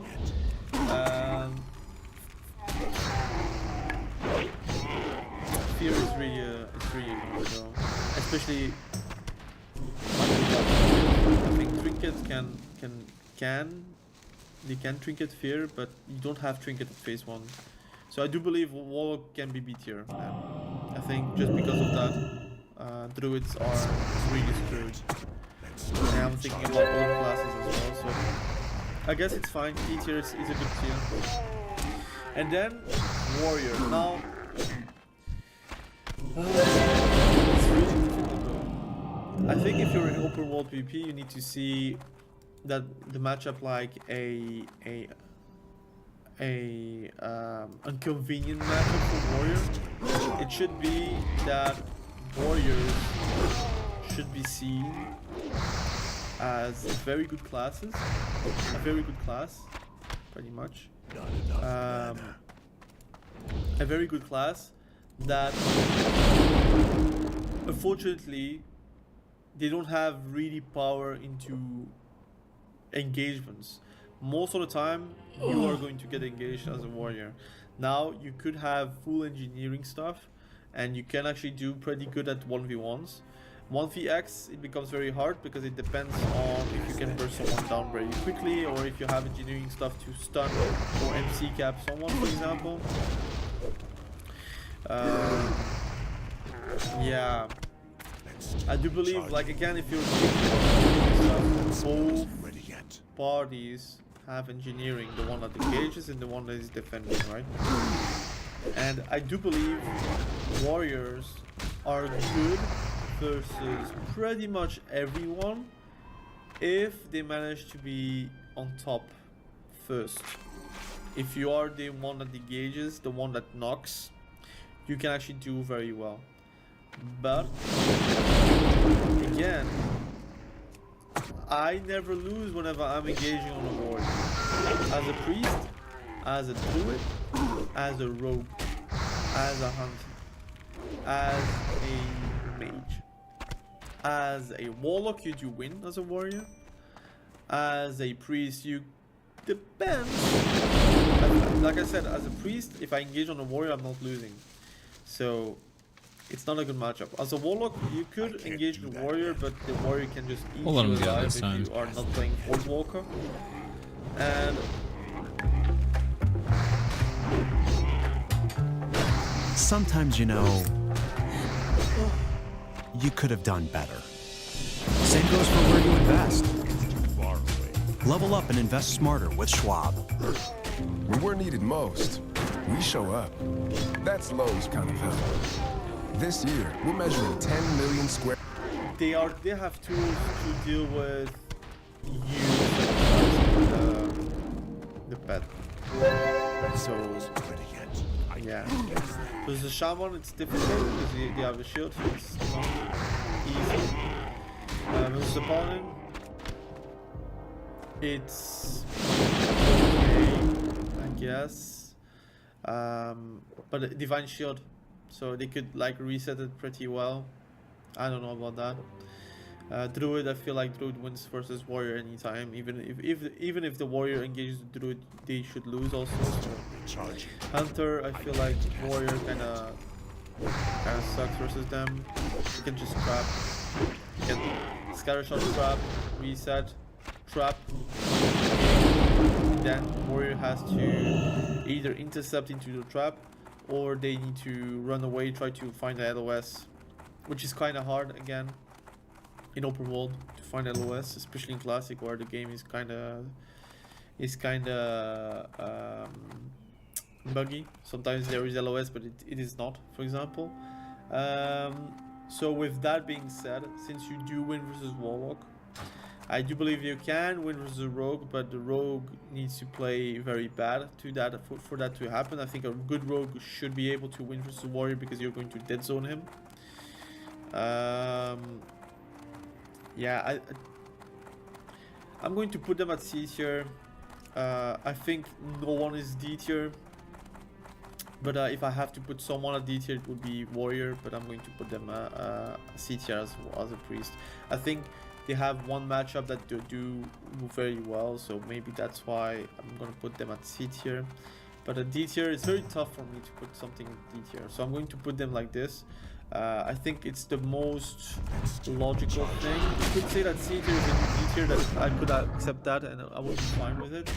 But I do believe like C tier, like I said, is like one or two matchups max, and the rest is like a complete slaughterhouse, for example. B tier is like good or bad depends on the matchup, but it's like half and half. A tier means that you win most matchups. S tier means that you're winning all matchups. And open world PvP got its rogue, like they just like have too many tools in PvP to be on the wrong side. Even if you're getting engaged on, you can just always vanish or sprint away to then are feeling it's on your terms, for example. So thank you for watching this video, really appreciate you. I'm gonna drink some water because I'm really thirsty right now. Thank you for watching, have a great day, bye. The only way to make healthcare better is to keep solving, and we want you to know how we're doing it. Providing support at our Florida Blue centers and offering plans that fit your needs and budget. See health solutions that are making healthcare more affordable. Florida Blue.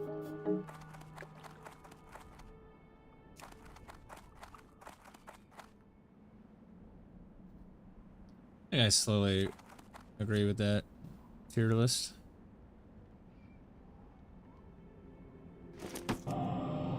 I should start doing my own tier list. That's what I should do. Oh, I'm so dumb. Oh my god, I'm so dumb. I'm the dumbest thing you've ever seen. Trying to hit this fucker with fire damage. That is hilarious. To say the least. Oh, I saw another one.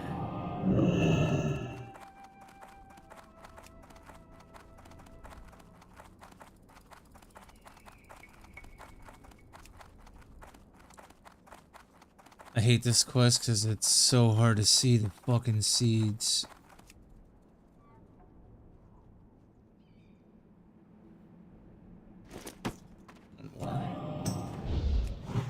I can't pass that yet.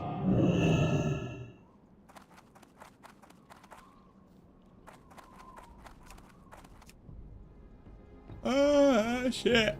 This spider is gonna hit me, isn't it? Nope.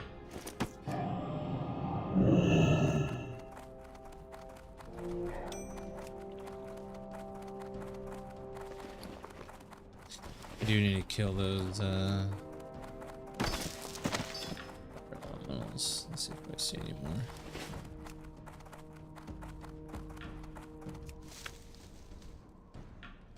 Oh, this stupid fucking bird is gonna hit me.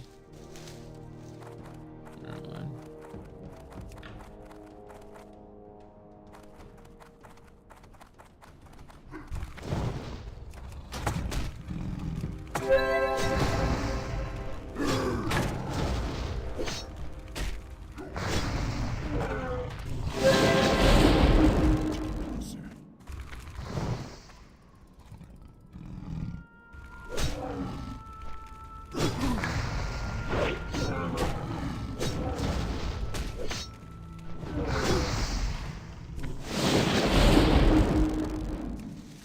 Is one-hander the play? Like low key?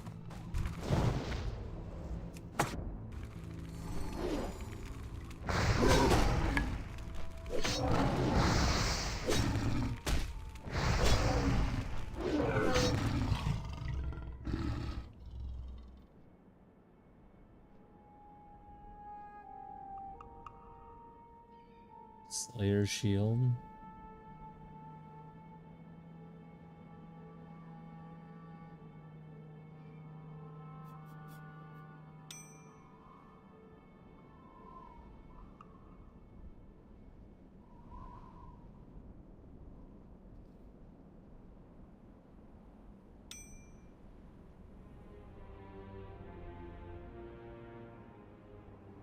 These are all 50 billion gold, bro.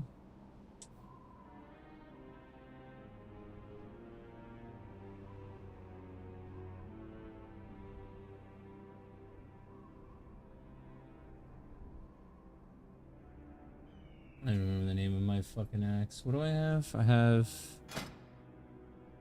Butcher's Cleaver. Bro, Stinging Viper is better than Butcher's Cleaver? Where's Butcher's Cleaver? No way.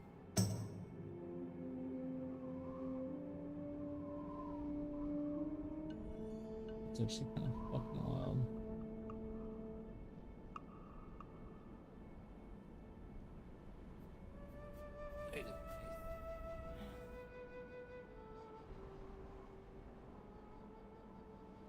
Mm.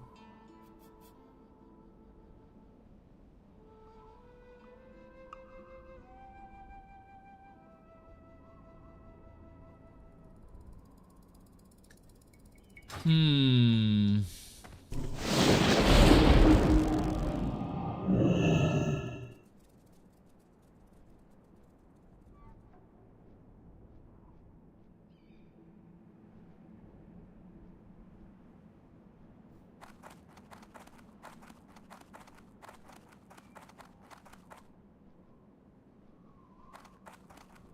That's interesting.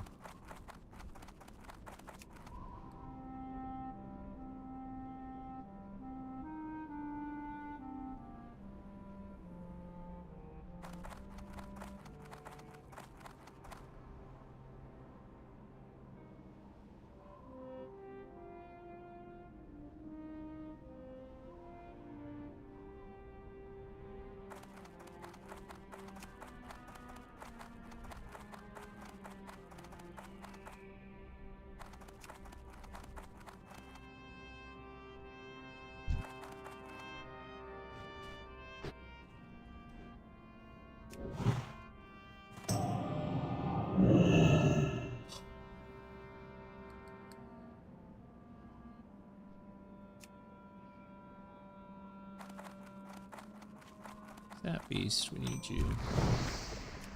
Still recharging.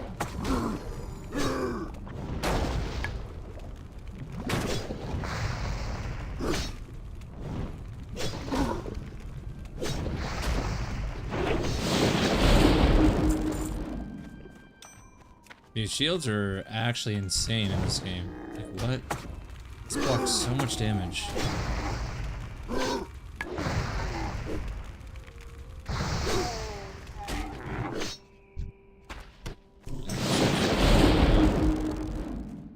And you're just naturally tanky. You get a lot of armor. Yeah. It's fucking dope.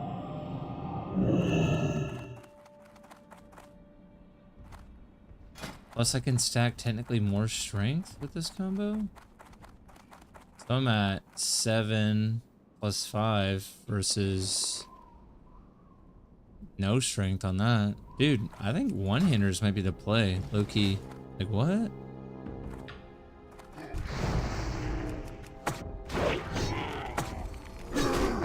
Like, yeah, you're not doing crazy big hits, but... Bro, you're... That spell isn't ready yet. You're blocking so much more damage, and you can stack way more strength.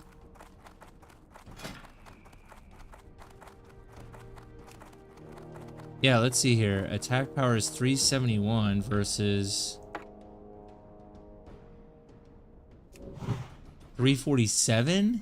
Yeah, the one-hander and shield's better. What the fuck, dude? And I don't even have it leveled up.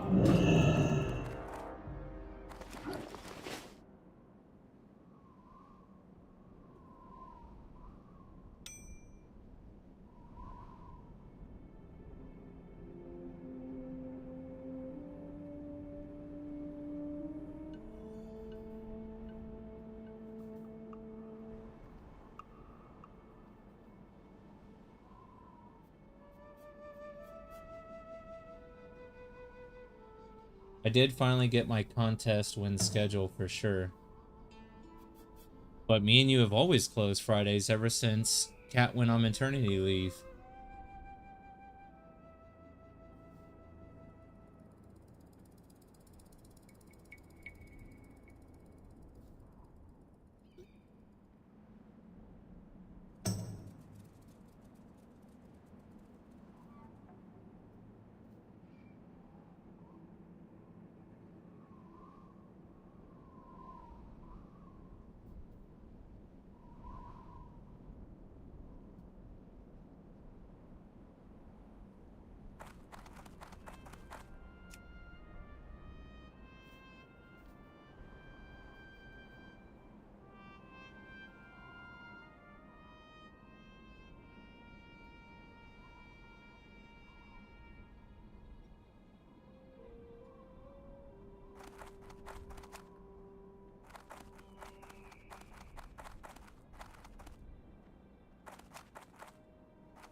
Charging.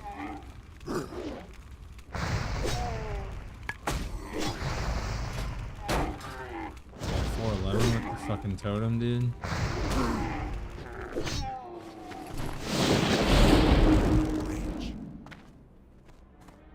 Why do people say...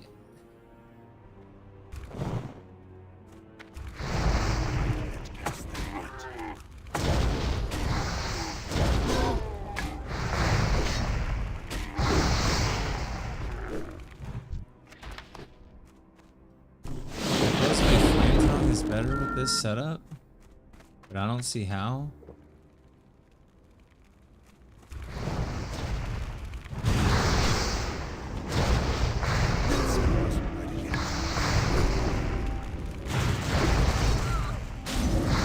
What's the bot? Oh, that's dope.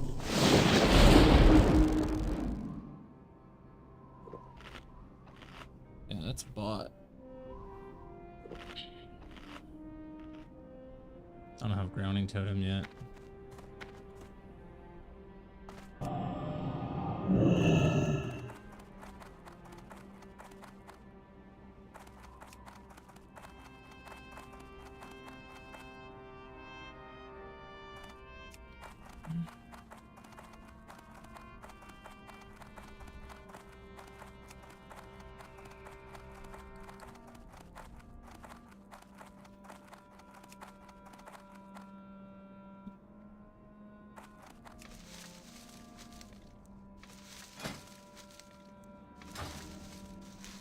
Well, it's here. Let's test it with this. So.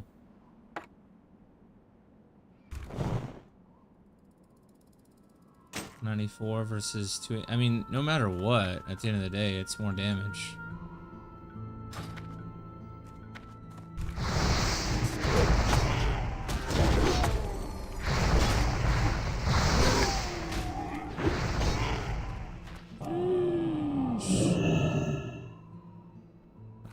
Attack.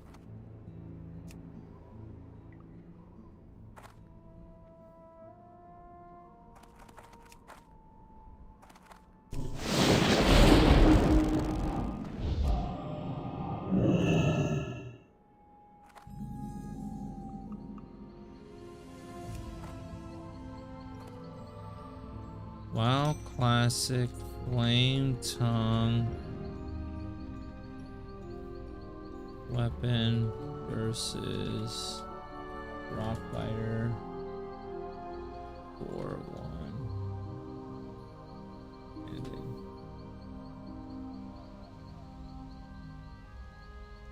Higher consistent DPS, especially with slower weapons against lower mobs. It's a flat damage bonus, so that is better. Faster weapons against.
Too far away.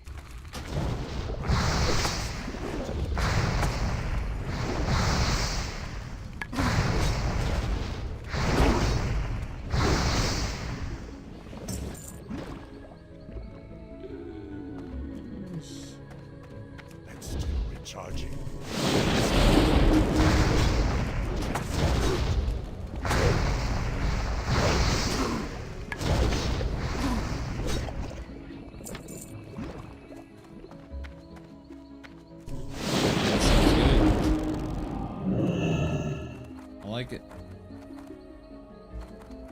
Dude, I fucking wish I knew one-handers were actually better right now. You get the right shield setup. I'm out of range. That's still recharging.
Hello YouTube, Shock back here again with some more content for you guys.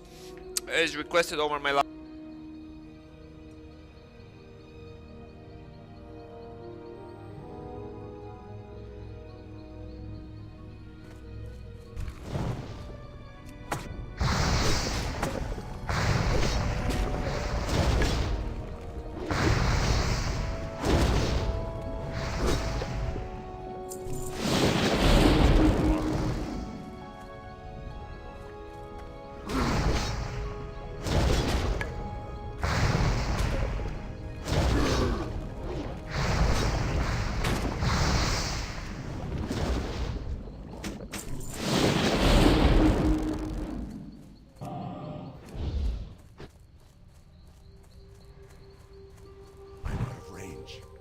That spell isn't ready yet.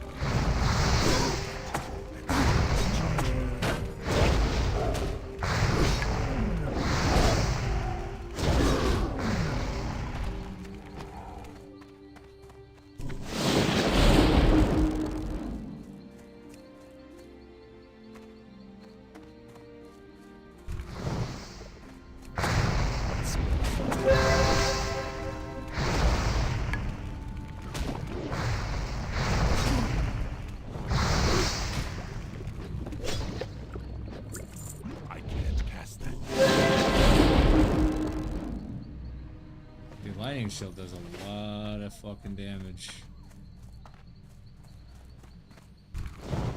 It's still recharging. That spell isn't ready yet.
I'm getting fucking hungry. I need to hide.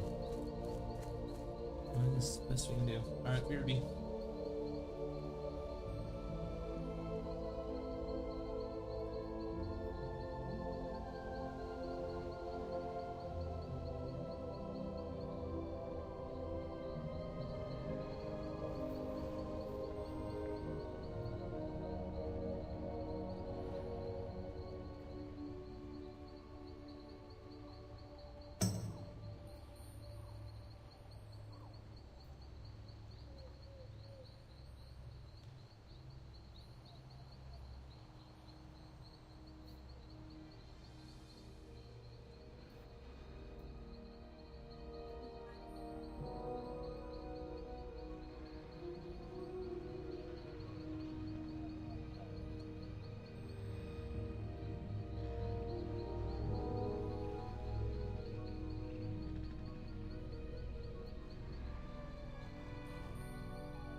Dang it, I died.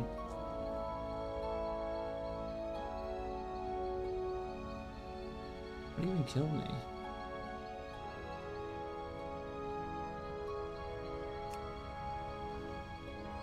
Oh. Huh. The thing that I've been looking for. The Fade Dragon.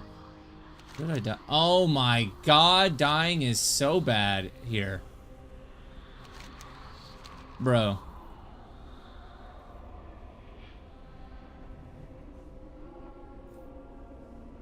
Should have logged.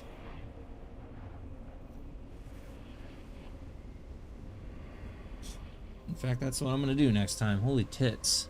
That is fucking bad.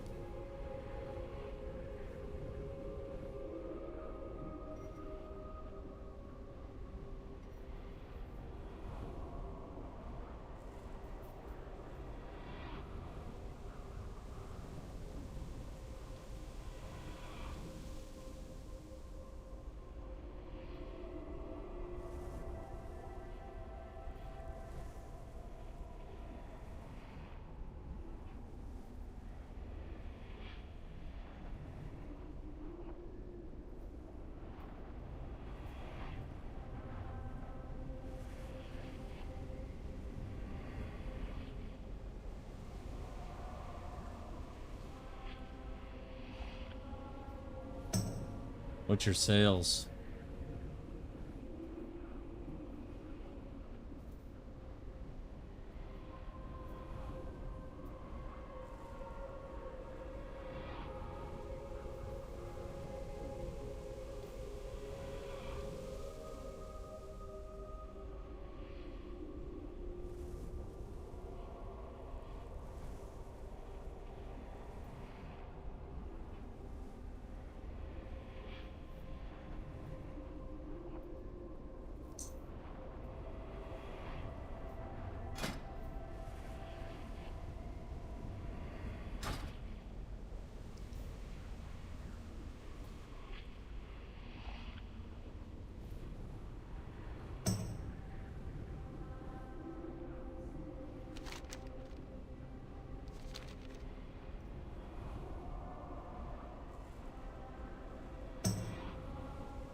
I don't even know what time I need to work. What time do I work? 4:30? 4:30.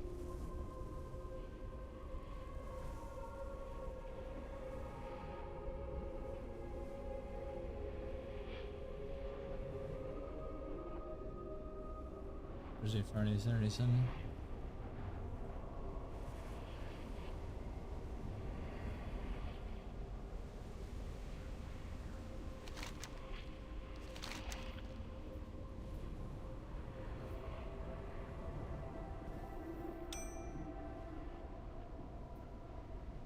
What the fuck?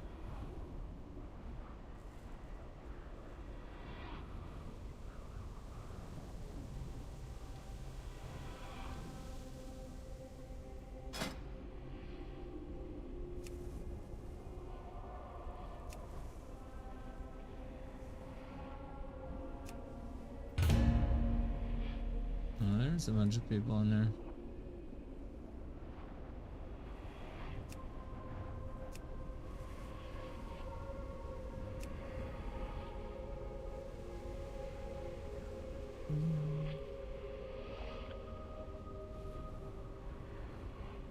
Not even really worth doing it, but I might, maybe.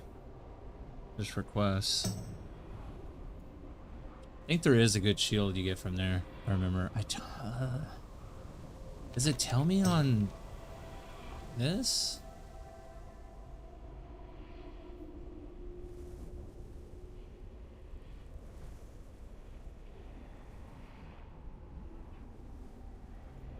How about?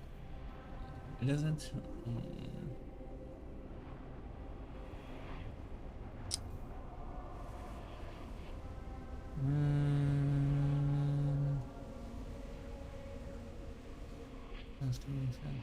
Collections,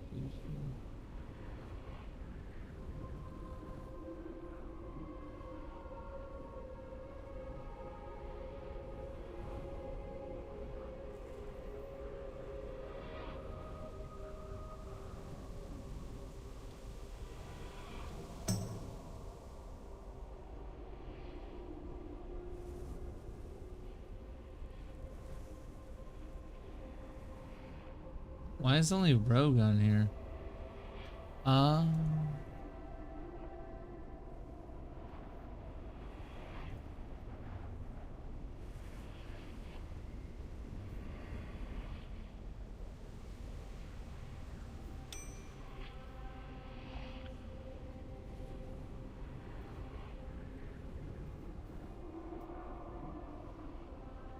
What? Here's your chance to block. Block attacks with the shield by 2%. Equip +5 all the resistances. When struck by a harmful spell, the caster of that spell has 5% chance to be silenced for 3 seconds. I mean, that's pretty fucking cool. It's the only shield?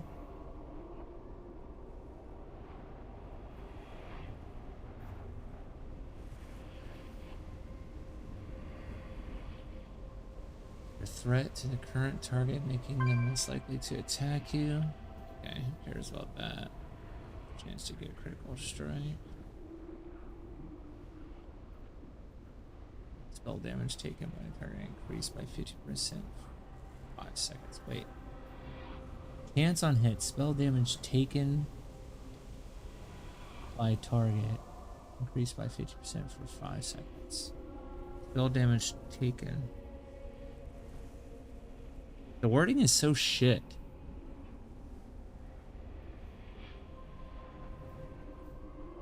$60. Oh, that's two-hander. This an enemy's armor by 21.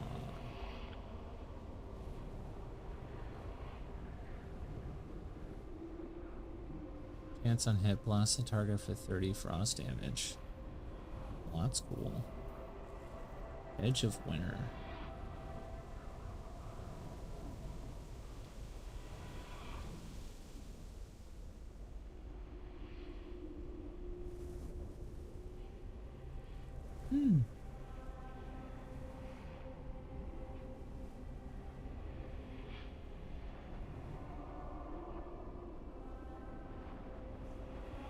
Sends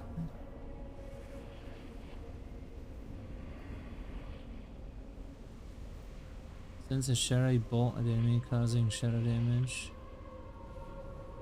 Soul from hammer. Throws a fiery ball that causes an additional 60 damage. Nice.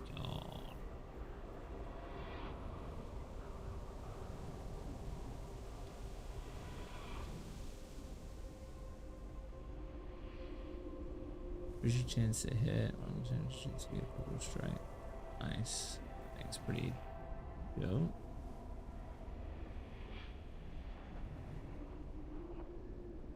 Spell magic effects on the current foe. Oh, that's pretty cool. And it's on hit to disarm target's weapon for 10 seconds. What?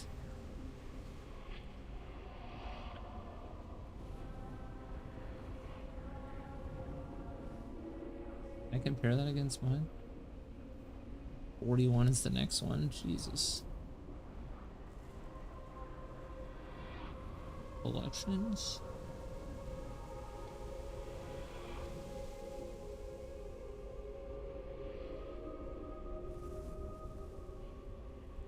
Looks so cool.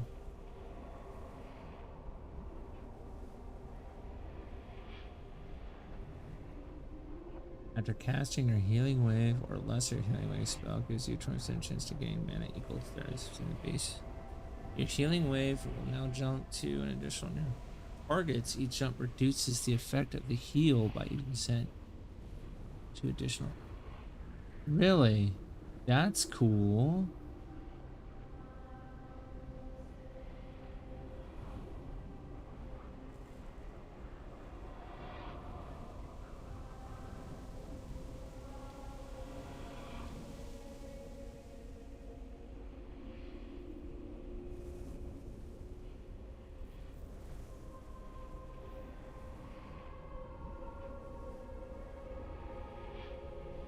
That's the coolest looking set right there. The battle gear of might. Fucking dope.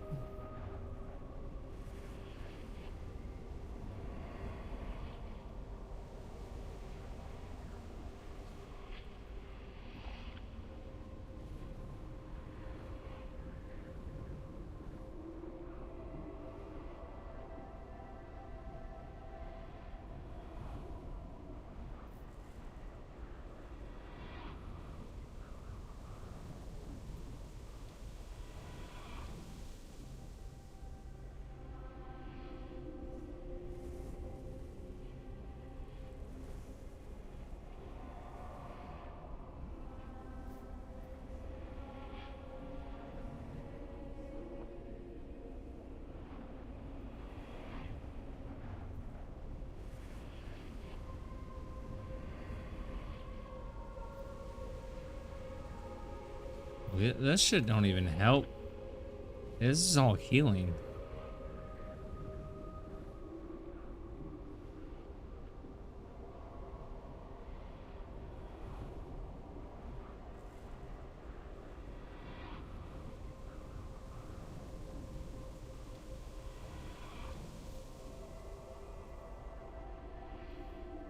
Good stalker armor.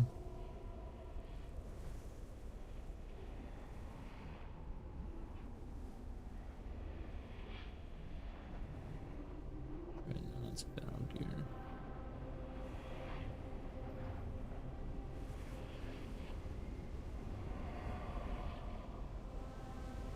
Oh, that's cool.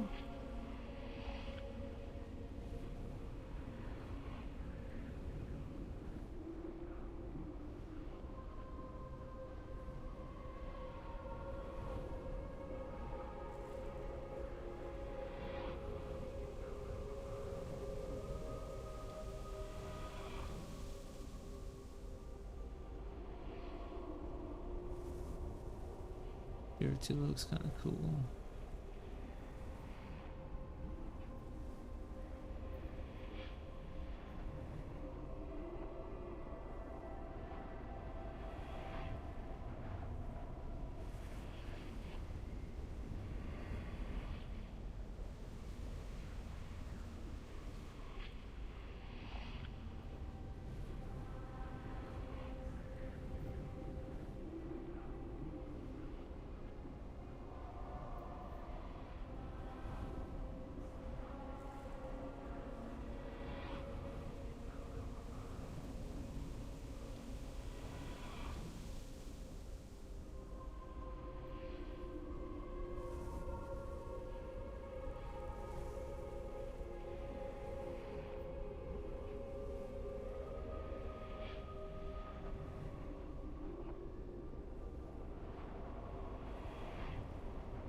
All right.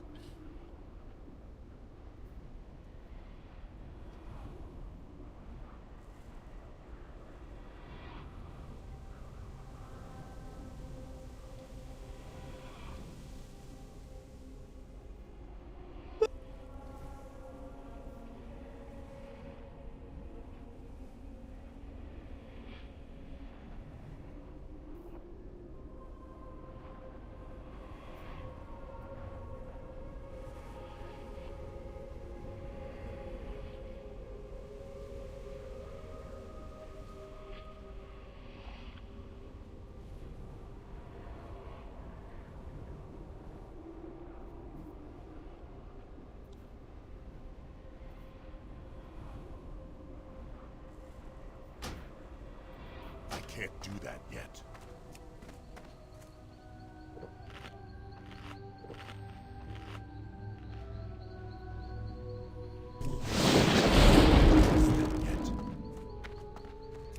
That spell isn't ready yet.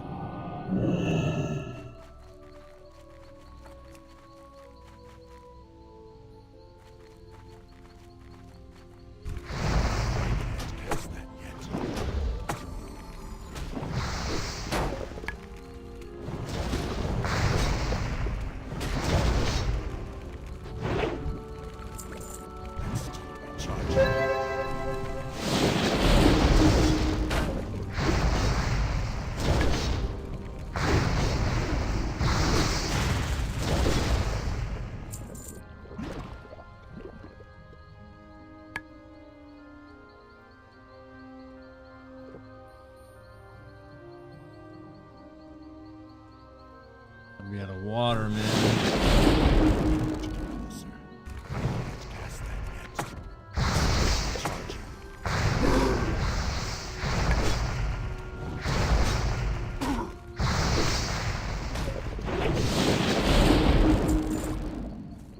I'm out of range. That spell isn't ready yet.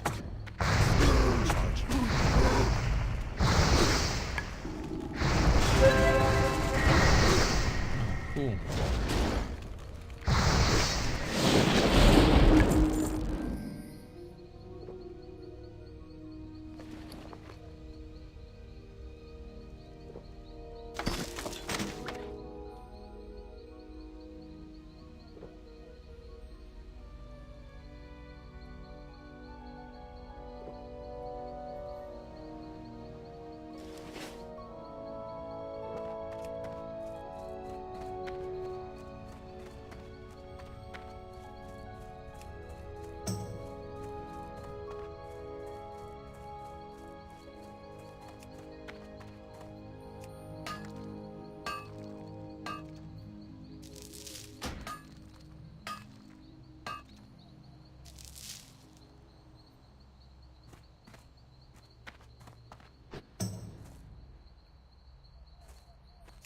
far away.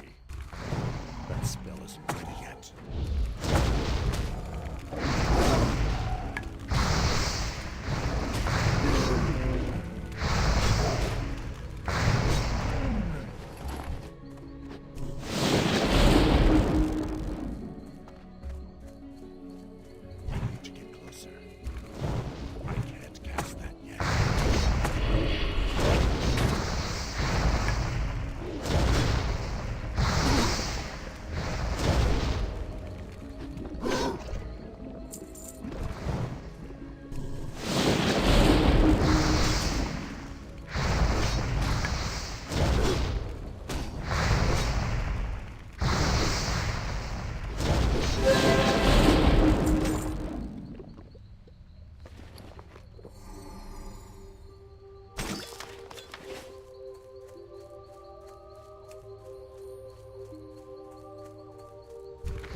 That spell isn't ready yet. I can't cast that yet.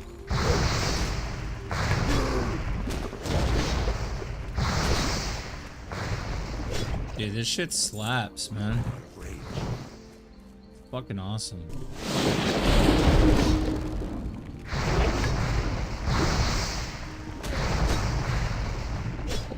Way more consistent damage.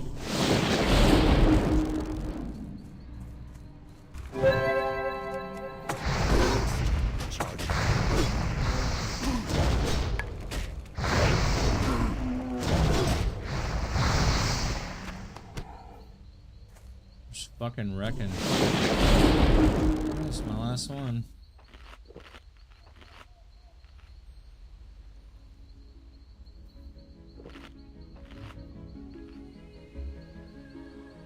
I mean, I might low-key go back to town to try to get a better weapon at this point, because I didn't know about the one-handers.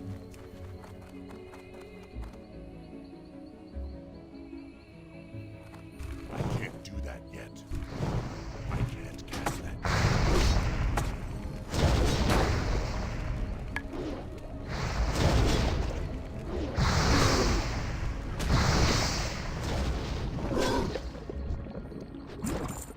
Yeah, lightning shielded a lot there.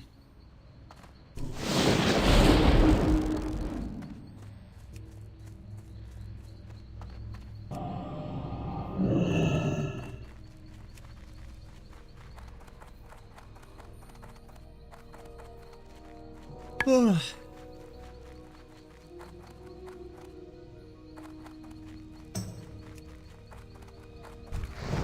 still recharging. That spell isn't ready yet.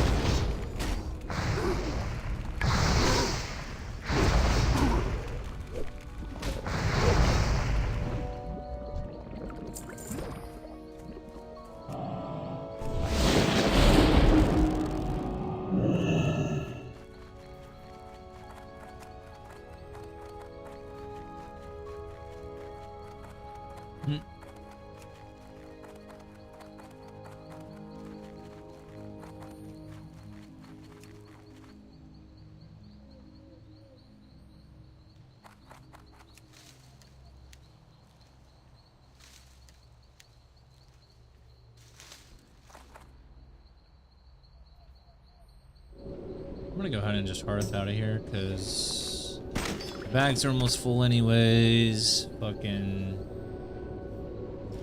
I want to get a better one-hander, and I have no water. As the wind on the plains, you are always welcome here.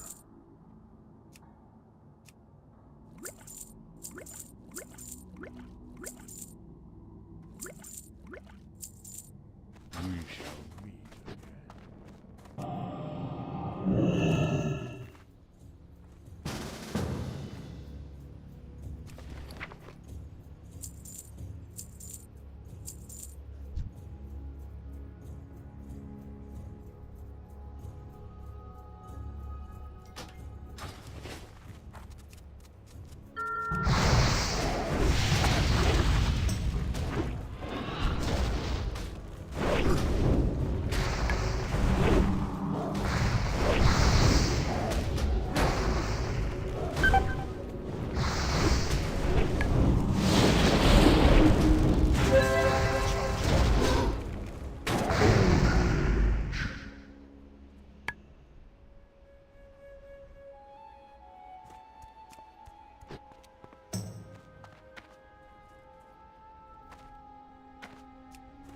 My wind riders are trained to fly quickly through the hot Baron's air.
buy, bro.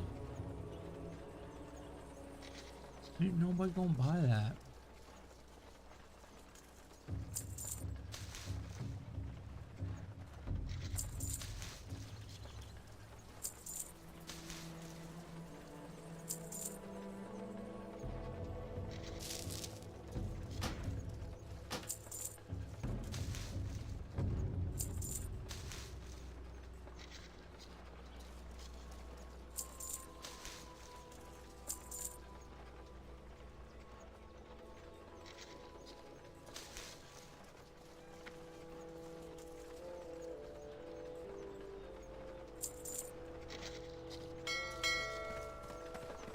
Greetings, traveler.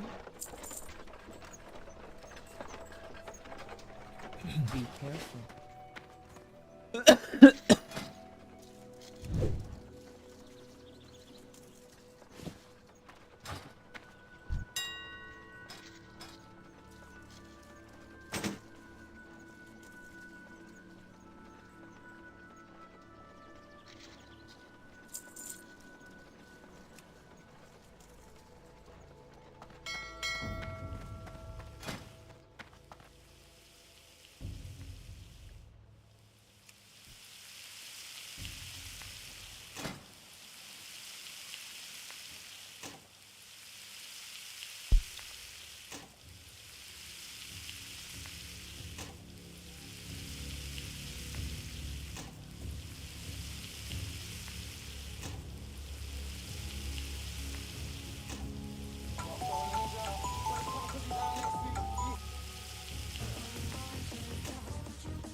Bro, 27-minute queue for a dungeon, man. Are you guys crazy?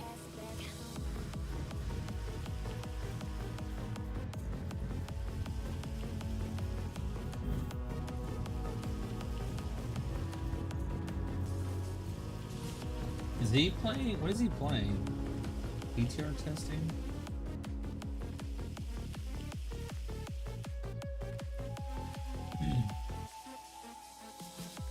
Wait, is he Let me playing see here retail? now. Just for now, we can do this one for both intellect and stamina. So right now we have 15% intellect and 6-9. Shit. We're in the glory days of computing right now, dude. Like, I don't know. It only goes up from here too, but like, we are in. It's a slippery slope with the AI because there's gonna be a bunch of stuff that comes out because of it. There's also a bunch of like badly loosely coded bullshit. Like people trying to use AI, like unskilled coders just trying to like slap some shit together. I was listening to some guy talk and he was saying he feels bad for people that went to like coding school and all this stuff. He's like, the people that excel, that are like really good at it, are still going to be able to find work, but like the basic entry-level coders are completely obsolete because anybody that can speak a spoken language can now do basic entry-level coding by just getting a coding AI and telling it what to code. Yeah, like I could code I could code a website right now. I know HTML, but like it still took me a while to set up my Facebook, you know, like so, or not Facebook, I'm sorry, MySpace. Yeah. Yeah, HTML coding on MySpace. You're old ass motherfucker. I'm 30, man. He said I'm 30. Yeah, I'm 28. I'm right there with you. I had MySpace. Yeah, I had a fucking anime MySpace page.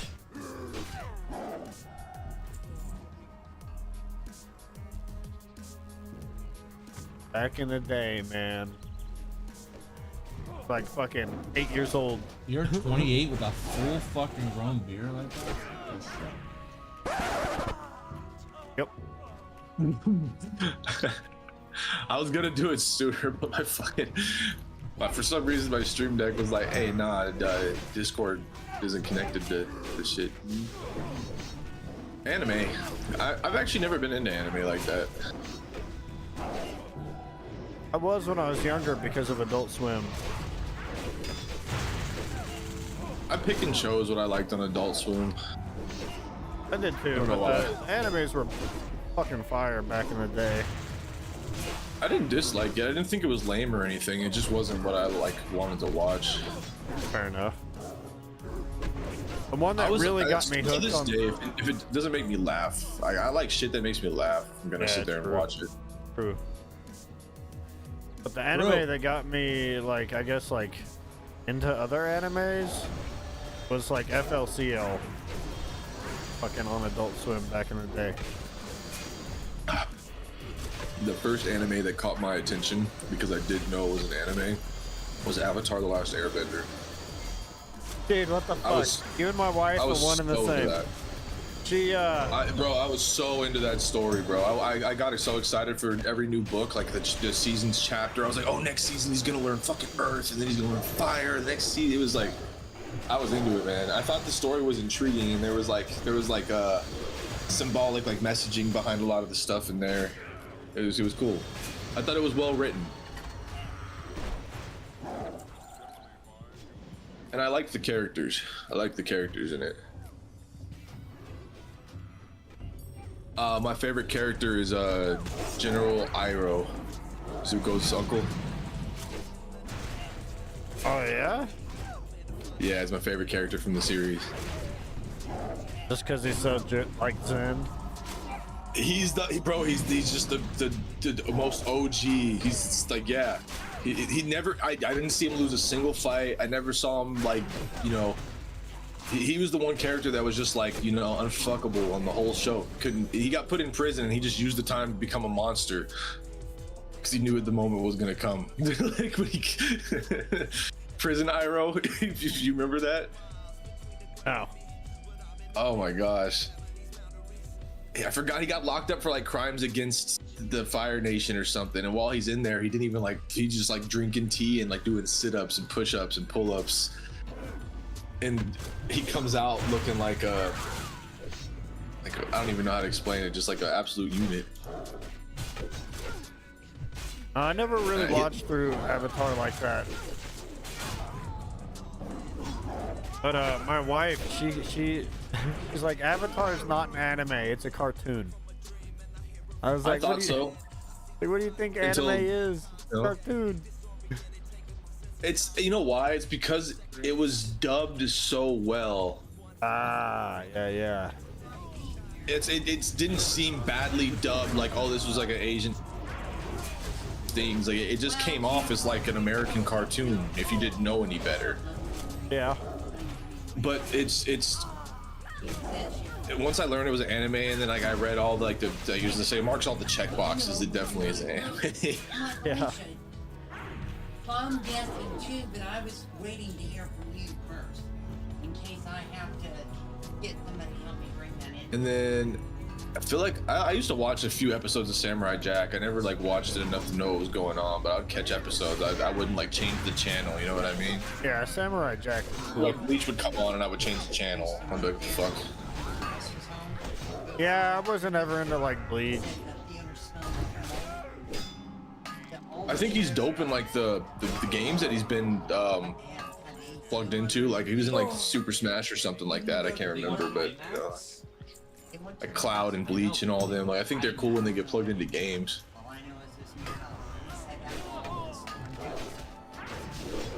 You know what else is? I think a part of me was like, it was hard for me to tell the difference between like, I would see a character and be like, is he from anime or Final Fantasy? Like which world is he from? That would happen to me a lot.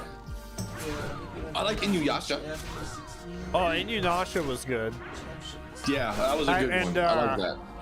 What the fuck was the other one? Fucking Bang Bang Hakusho or shit. I think that's what it was.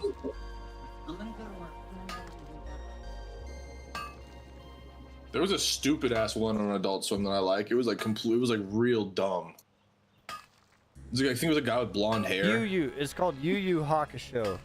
Fucking Yu Yu Hakusho. They had like spirit guns out of their fingers, and they held their fingers like guns, and they would fucking like use like magic and shit. I don't know. It's pretty cool. I'm trying to find. It was like the stupidest show on Adult Swim, and I used to hate watch it to see how dumb it would be. I can't. I'm trying to find it. Hold on. Hate watch it. I know what you mean. It's like the fucking show The Oblongs or Moral Oral. Those ones were really Just come fucking on. dumb. I'd be like, let me leave this shit on to see how dumb it is. I used to watch Aqua Teen Hunger Force though. That was funny. Yeah, Aqua Teen was used to give me good. the creeps. Aqua Teen, like I wouldn't hate watch it to see how dumb it was. I actually enjoyed watching it to see No, how I like fucking that dumb one. it was. Aqua Teen I liked. I genuinely liked that show. I thought it was funny as shit. Yeah, that's a good one. Yo, I just looted Okra. Okay, I see it now. There's a giant guy that looks like Johnny Bravo with glasses, and there's a short blonde guy that looks like the dude from Scooby-Doo cut his hair. I can't remember the name of this show. I see a picture of him, but the caption's not giving me like any help. Adult Swim shows. Bro, this Fury fucking warrior is having so much trouble keeping aggro away from me. Yeah, he might. There's two things. I don't know if Fury Warriors have threat generators, but if they do, maybe he's just not using them correctly. Still using Thunder Stomp and Rend and... So Rend, I don't know about. I'm not sure. I have to look at their kit. I know he should be sundering armor, but I don't know if Fury Warriors can do that, so I'm not sure. Pretty sure Sunder requires a one-hander. Is he? You mean a two-hander? No. One-hander. Well, he's a Fury Warrior, right? Yeah. So he should be able to. He's using a two-hander. Is a Fury Warrior? Yeah. Oh no, he's got two one-hands. My bad. I'm sitting here. I'm like, a Fury Warrior using it. I'm like, he's ass. I was like, what's going on? That's my bad. Yeah. No, I just thought either like there was something he didn't know or something I didn't know. I was like, something's going on. Since it's Epoch, I always like, I'm like, they're I was about to pull up the website and check out the Warrior talent tree. Like, I was gonna say, hold on. The fuck's going on here? Being able to two-hand, or fuck, I'm level 20. You dinged? I dinged. Yup. Hell yeah.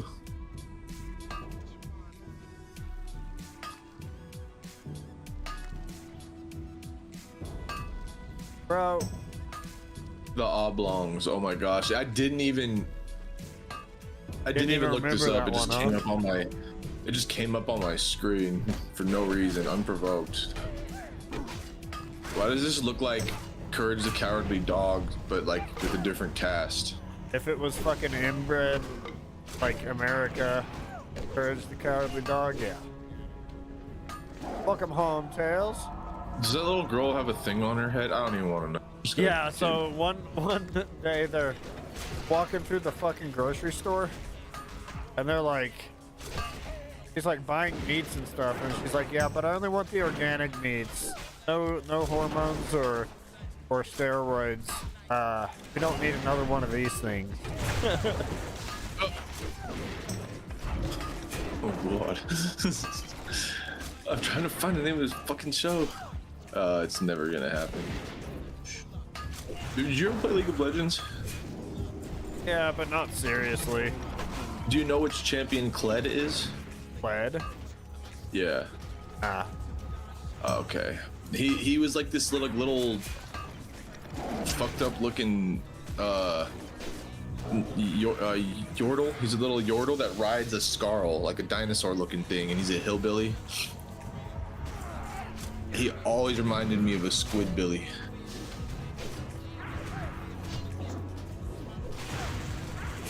Fucking Squidbillies. Fucking Squidbillies. Whoa! Hey! Whoa! Stop it! Oh, where's your tank? Oh, everybody's dead. Everybody just kept fucking pulling shit, god damn it. Yep. And I'm just trying to backstab the stuff we already have pulled.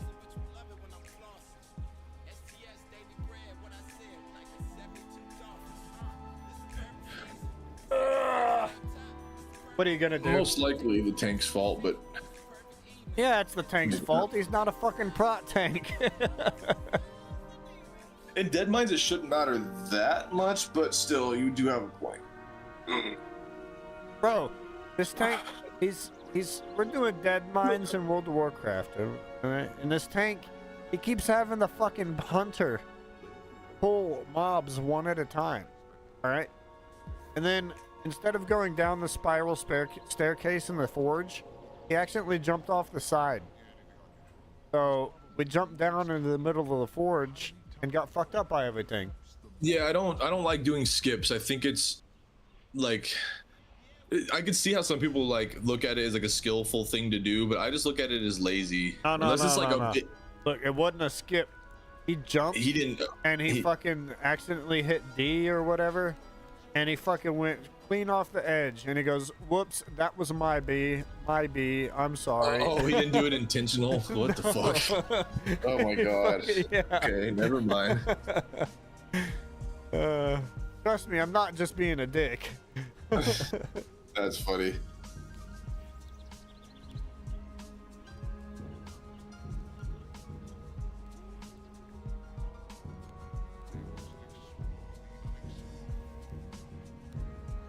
But also, having the hunter pull stuff is redundant, especially on a warrior, because you have like the ability to just you have the ability to equip a gun and just shoot it yourself and pull it.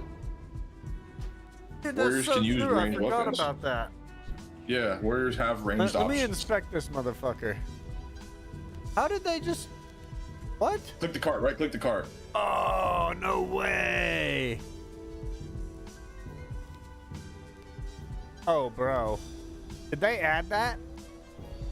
Yeah, this is new, like it wasn't in classic. Oh, shit. It should be.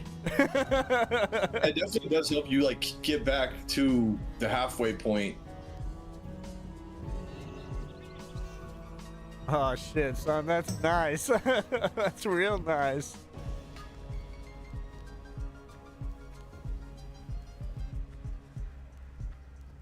Yo, I need to inspect this fucking warrior. I think it takes you even further than this too. Like once you like get through, I think it takes you through this whole thing too. I can't remember. Oh, it did stop at a doorway threshold, but there's a track here. Maybe a second card appears. I'm pretty sure I remember thinking I was gonna get thrown face first into the lava. Yeah, it usually stops right here. Bro, he has a gun. He has it. He's having the hunter pull shit, even though he could just shoot it. Whatever, bro. See, that's what I'm talking about. That's what I'm talking about. As a tank, I would never want somebody else pulling shit for me, and I'm not even a warrior. I have to walk up and just grab it myself, but like...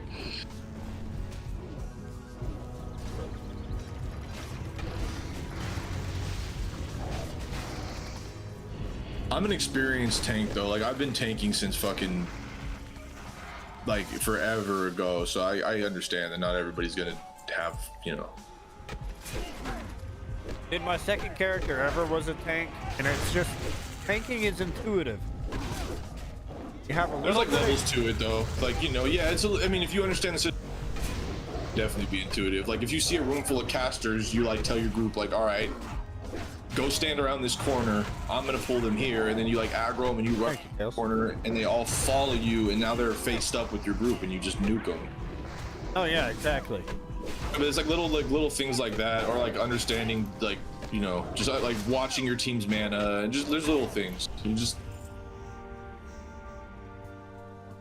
I feel like the first thing every tank learns in like the first couple of like runs is like holding aggro, like how to keep all the mobs on you, keep your healers and DPS safe, and how to like control what you're pulling, like not pull too much at one time. Like those are the basics, and I feel like a lot of people's like learning stops there. They're just like, all right, I get it.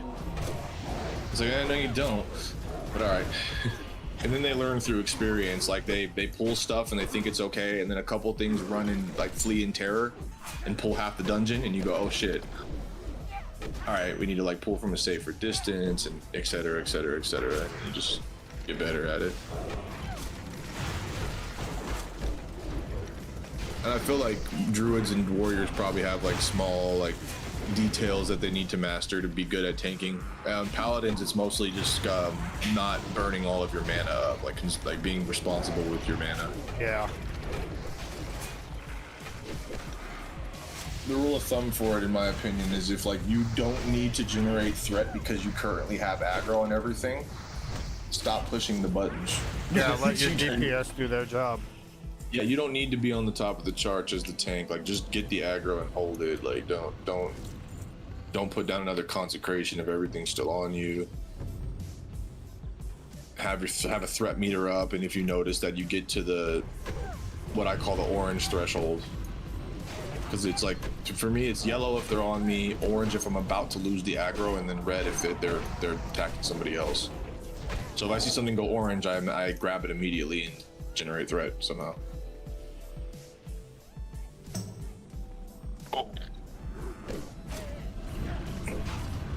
So say you're a non-mining blacksmithing profession, right? Mm-hmm. And you pick up some ores and stuff off of the mobs. You notice that somebody else was a mining blacksmithing guy. Do you give him that stuff? Or do you sell not it? if I need it. Not if I need it for profession. No. You're a non-mining blacksmithing. Oh, okay, I'm sorry, I misunderstood. I thought you meant that you were like doing like one of those, like some people do like double production, you know, they go like engineering fucking alchemy. Who does like, that? What the fuck? Some people don't gather. How do they do their profession? They'll buy their mats off the AH.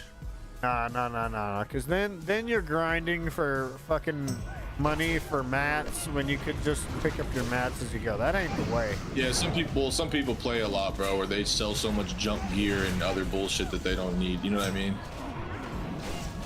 Dude, that's crazy. Or they have multiple characters and like, so they'll just gather on their ults, but their main they're gonna do double pro or something. That's just weird. Some people do double gather too. It just depends on what your preference is for your character. Like my next character is gonna be double gather because, like, I already have all my profession characters made. Let's see. But in my opinion, if you like rolled for it or like something, if you picked it up, I don't know. I just feel like it's your professions versus the other person's professions don't play into that situation at all. It's like a non-factor. As far as like it's more about just like who has the rights to the container or like the chest or whatever happened.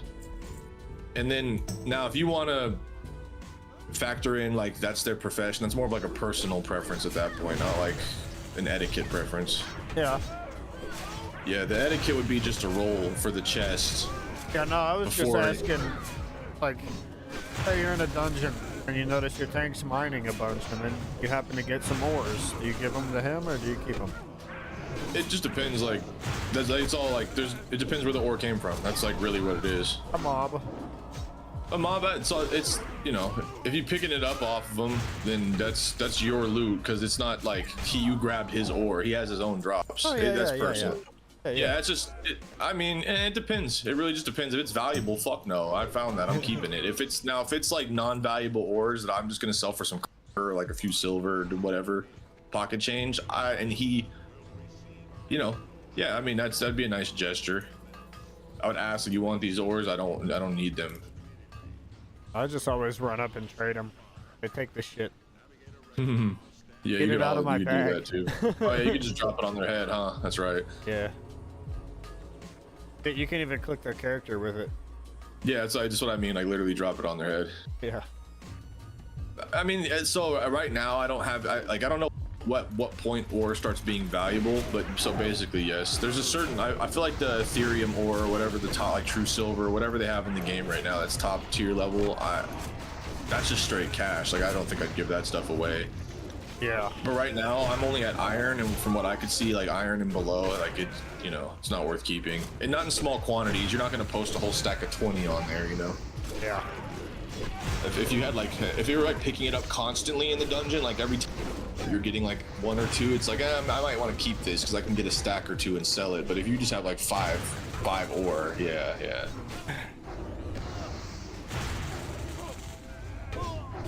speaking of professions, that's what I'm doing right now. I'm in this like storm and running around, just like crafting, doing shit, trying to get all of them up to 125 so I can hit expert level on all of them, and then kind of coast again.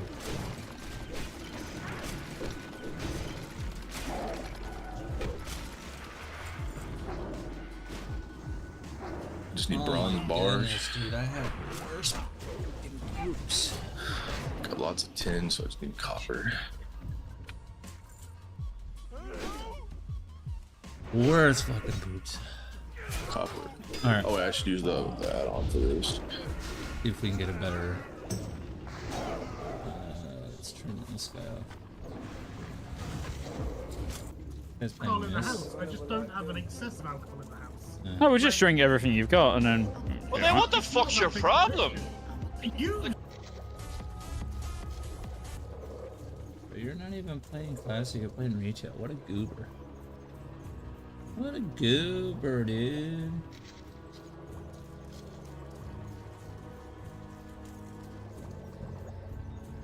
What a goober. Alright, I need to look up one hitters.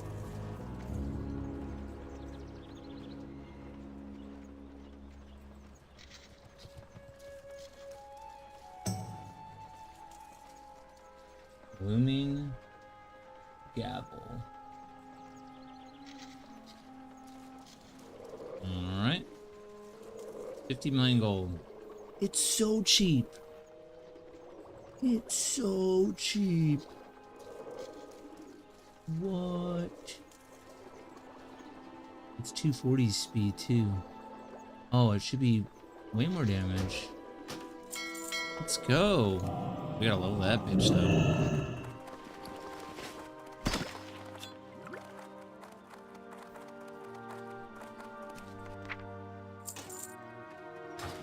What do we just sell?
Dude, I think I'm gonna sell this.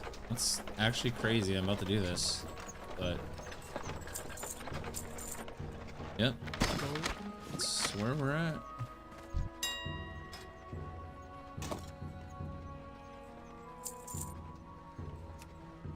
This is where we're at. Things.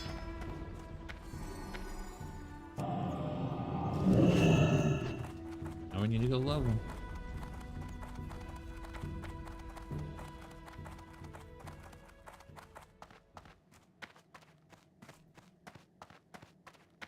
Wait, hold on. Do I have all my...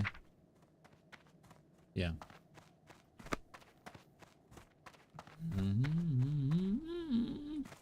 When mounted on the back of a Wind Rider, one sees that its reputation for strength and speed is well earned.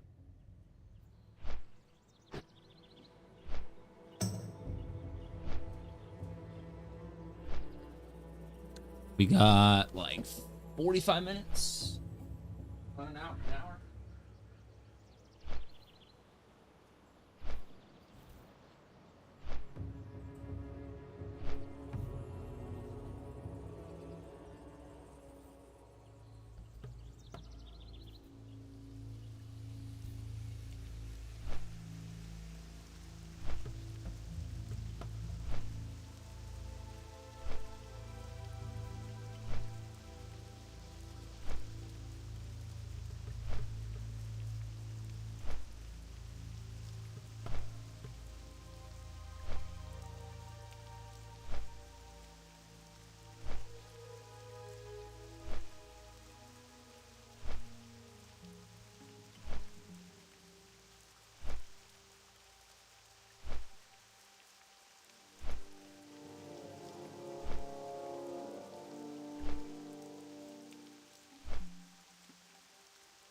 just need to know. I don't want it to be right the day before he starts using that anymore. I am, but I'd rather. You only do it 5 minutes a day. Okay. Okay.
I can't cast that yet.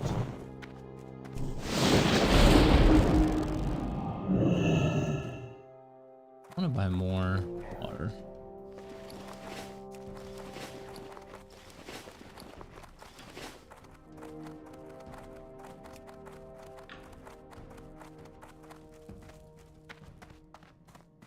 Zug, if we are to make these new lands ours, then we must have places to rest our battle-weary bodies. Lay your axe by the fire and share the stories of your mighty battles.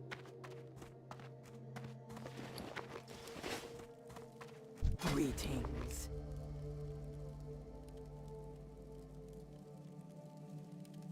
Go with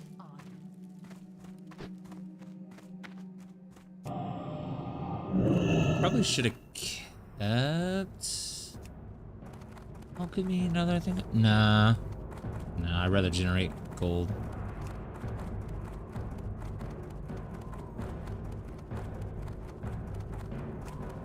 Out of sight, out of mind.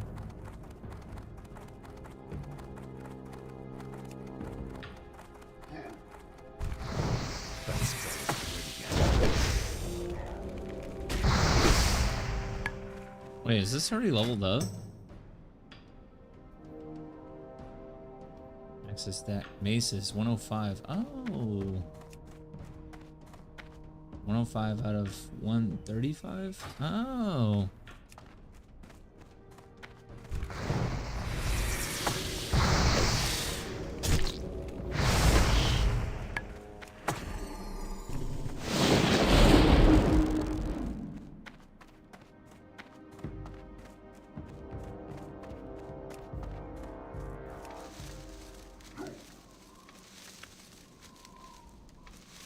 Hooah!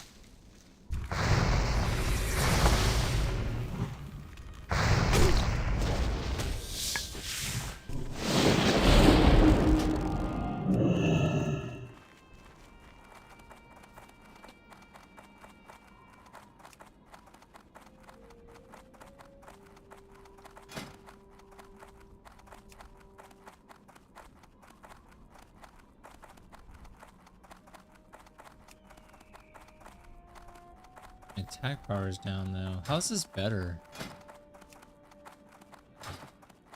That don't make a lot of sense.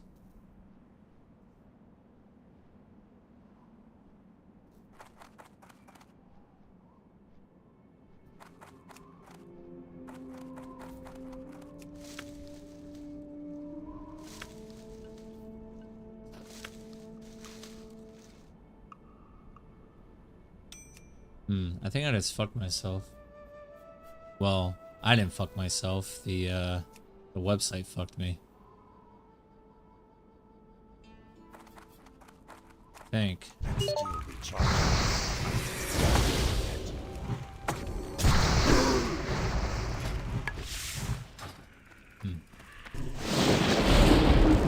can't do that yet.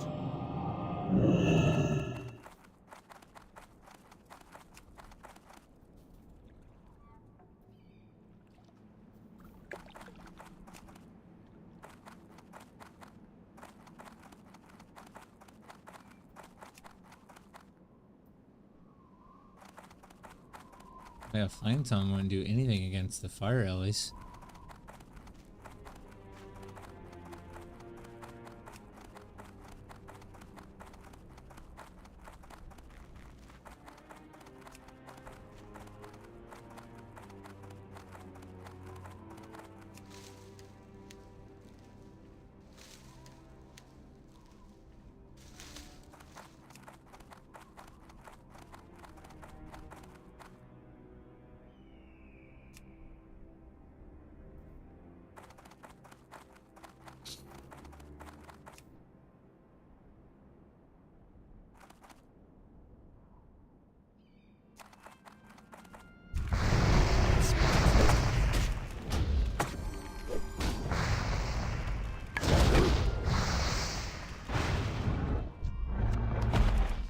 I can't cast that yet.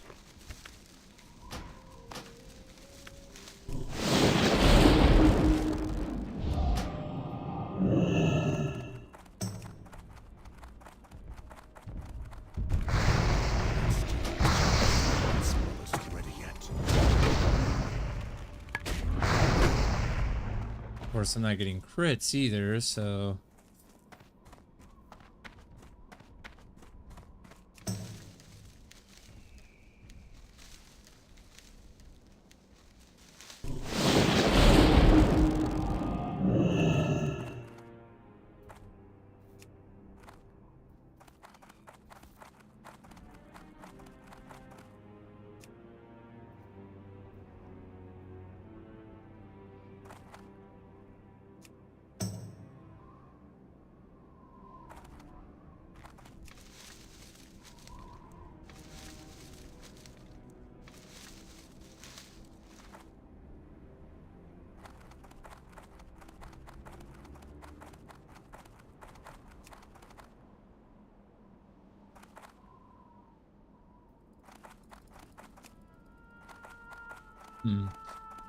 So I guess Flame Tongue does more damage. So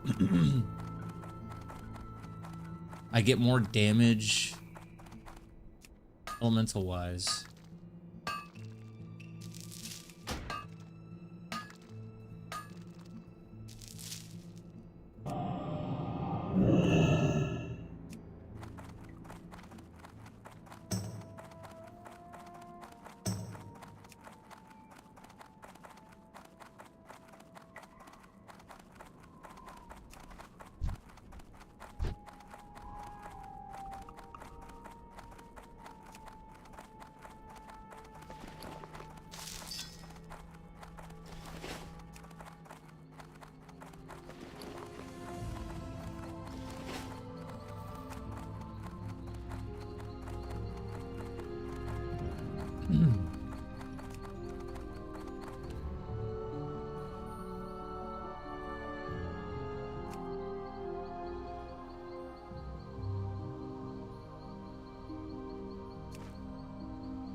Shit. This might be a pain in the dick. I can't cast that yet. That spell is...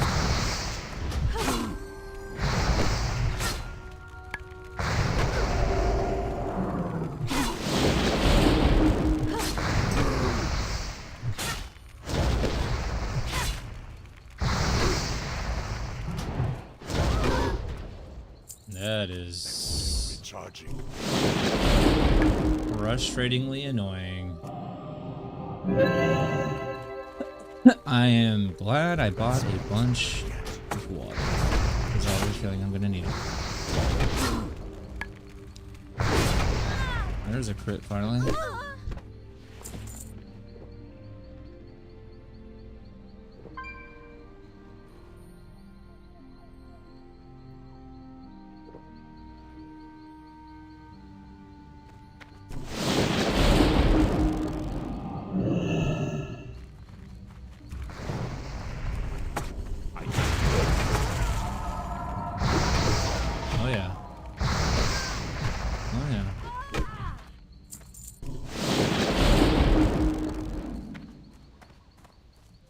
That damn thing's still here.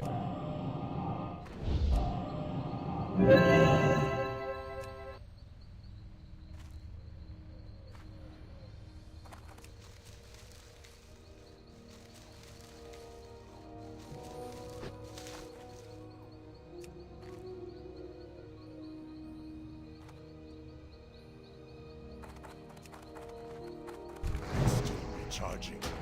I can't cast it.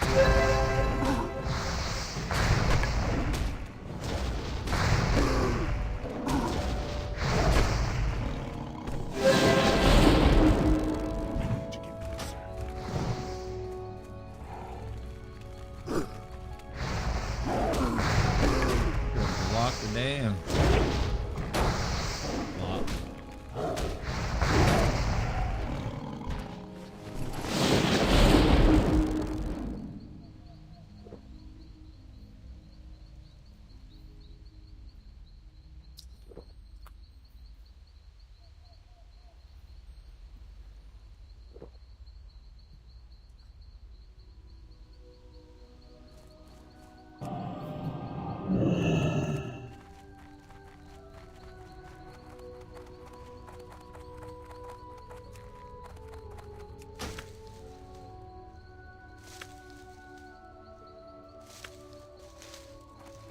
It's too far away. That spell isn't ready yet. That's still recharging.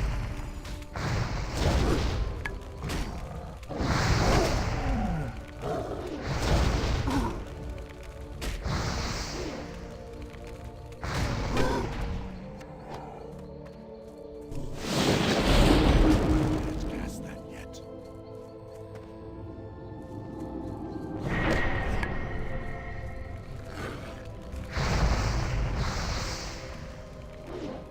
Alright, got the scale. I'm done.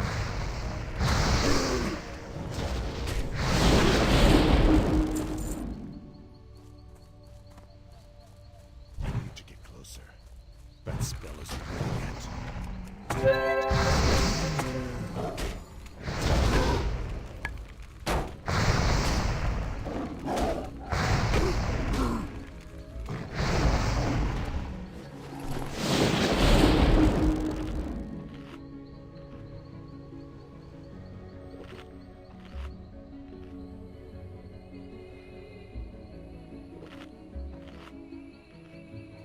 I'm out of range. Charging.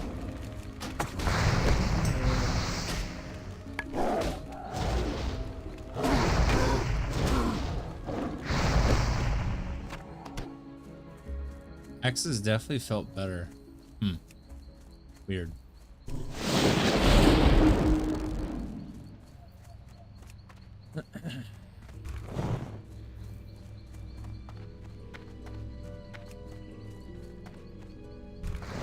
That spell isn't ready yet.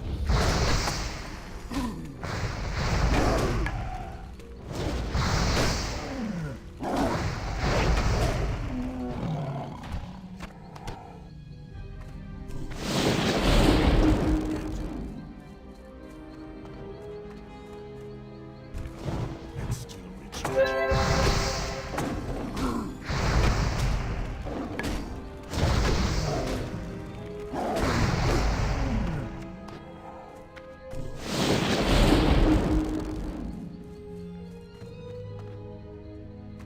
It's too far away.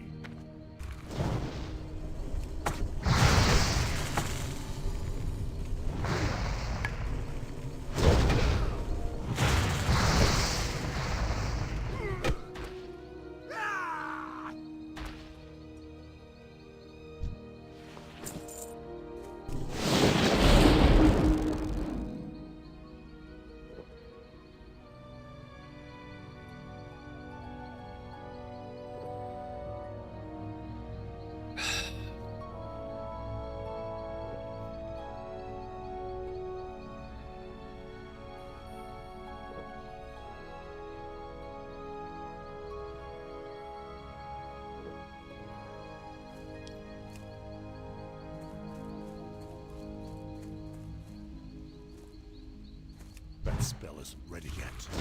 I can't cast that.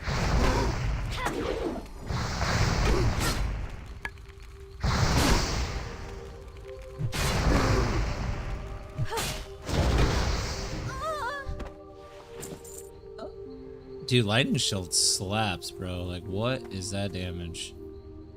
Oh, flame tongue is kind of slapping too. Recharging.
Dude.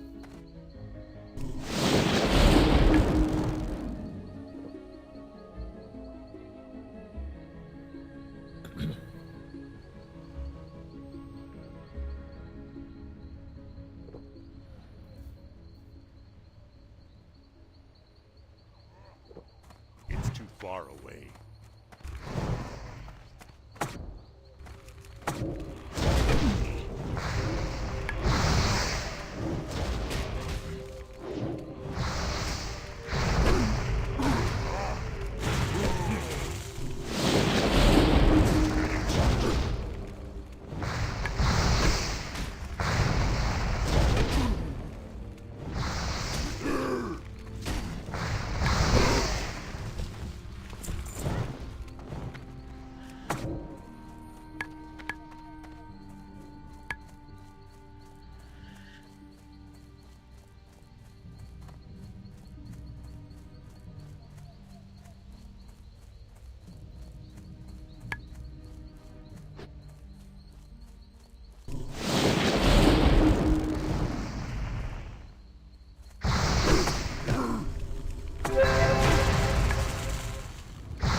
Bro.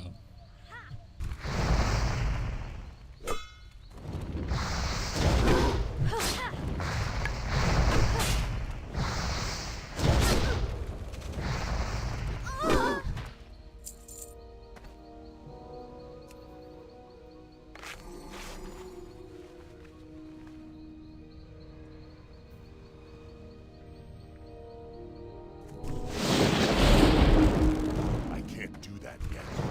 I'm still recharging. I can't pass that yet.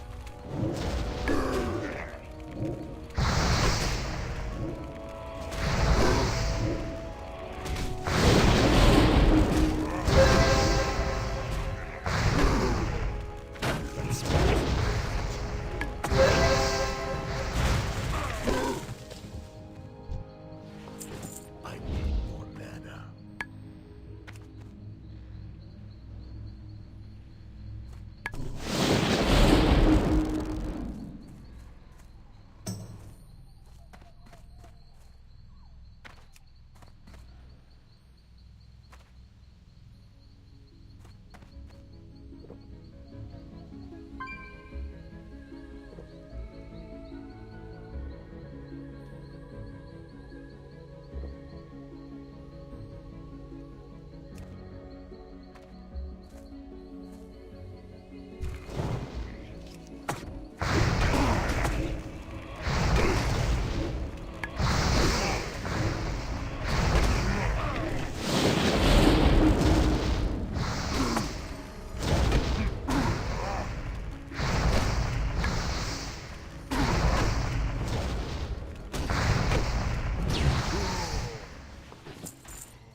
The Herbie bitches favorite.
Ah, yes, this fucking area. This area is a fucking nightmare.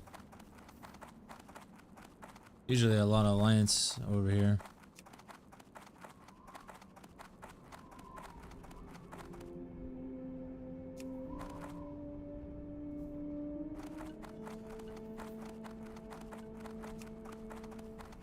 If I have trouble, I could go do Black Fathom Deeps just to get myself a level. Make things easier.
I can't do that yet. It's too far away. And still recharging.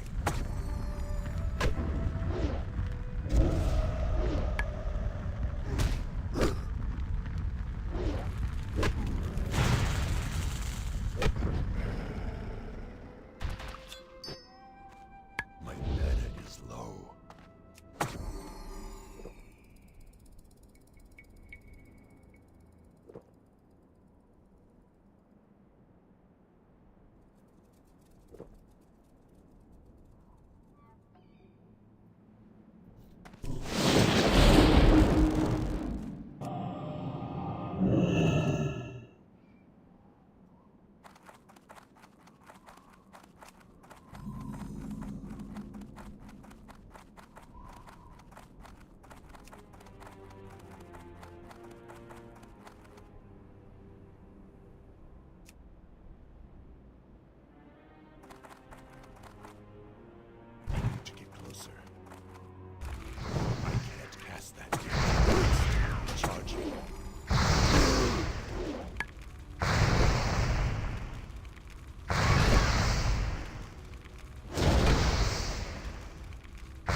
Charging. I can't cast it.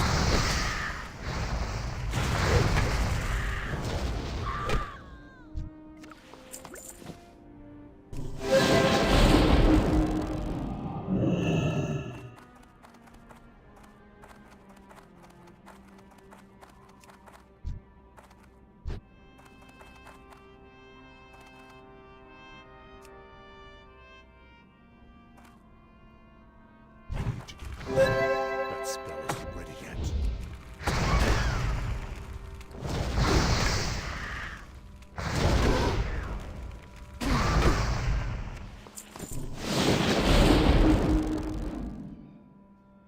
I hate you guys so much, except for Noodle. Lollipop.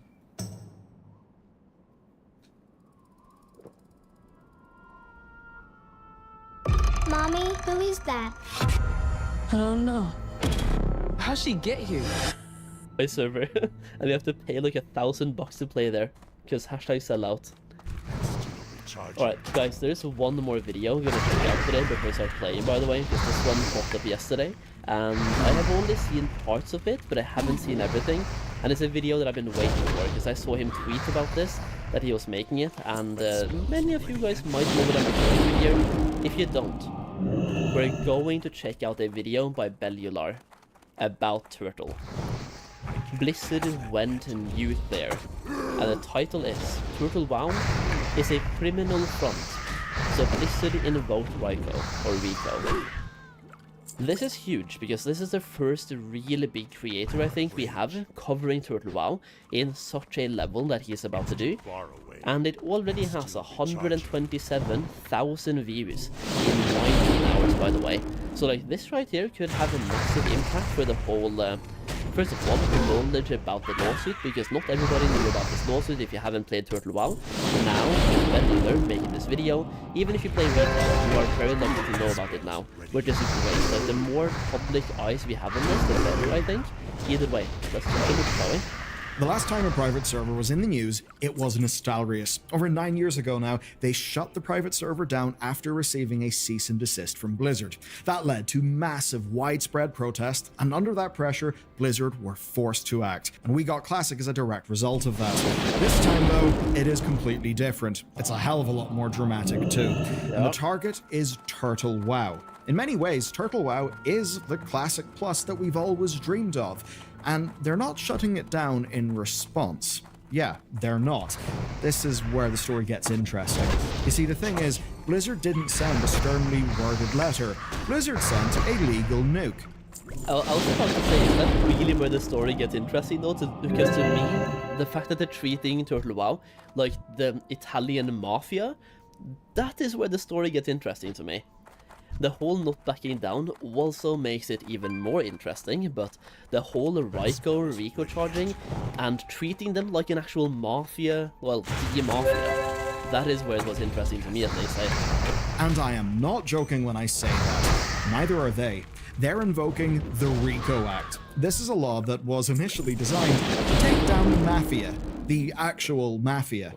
And in the process, they are revealing the public information of the people behind it.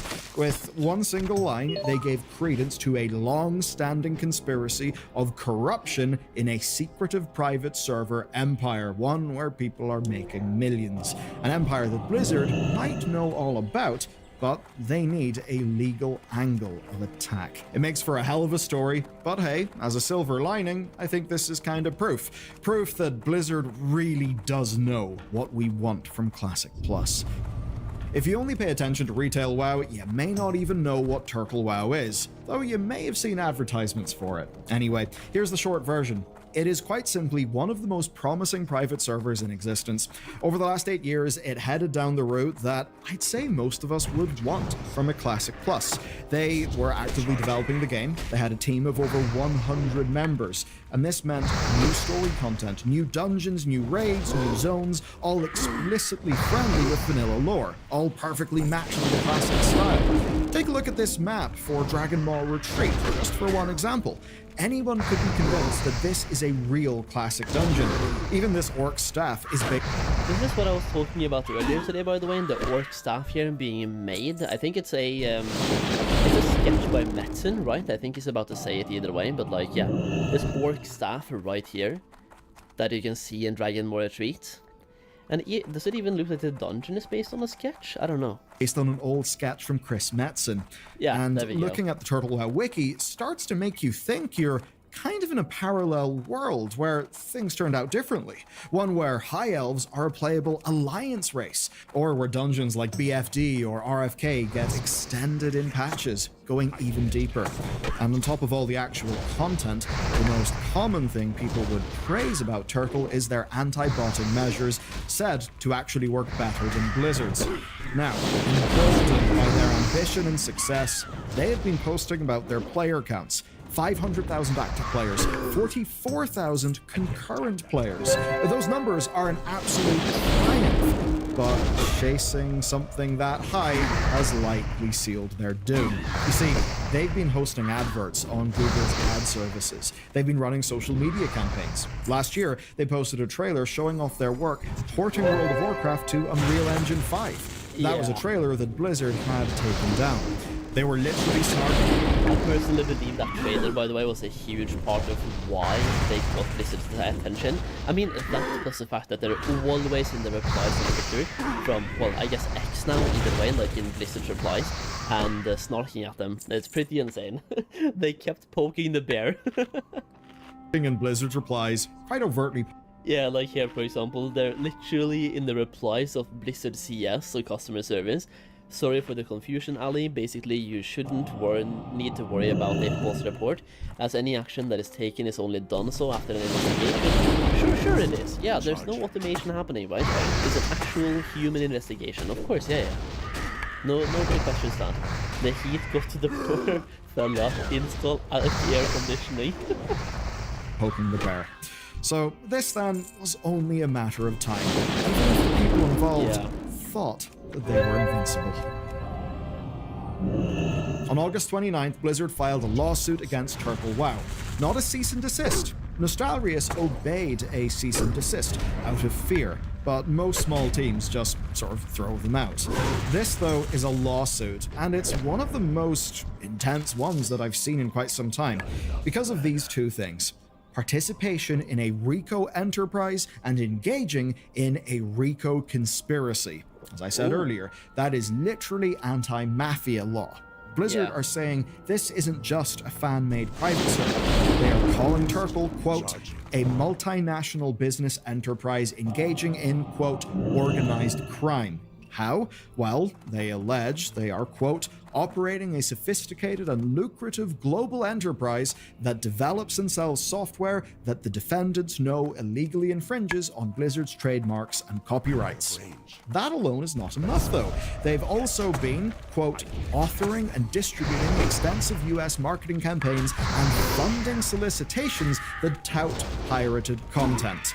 Blizzard argues in the case that this is a legal racketeer. Legally speaking here, Turtle does not have a leg to stand on. No. Any fair use arguments fall apart when you're a 100-strong team, when you're raking in potentially millions of dollars in donations. Donations that I should add are essentially a loose cover for what is a cash shop.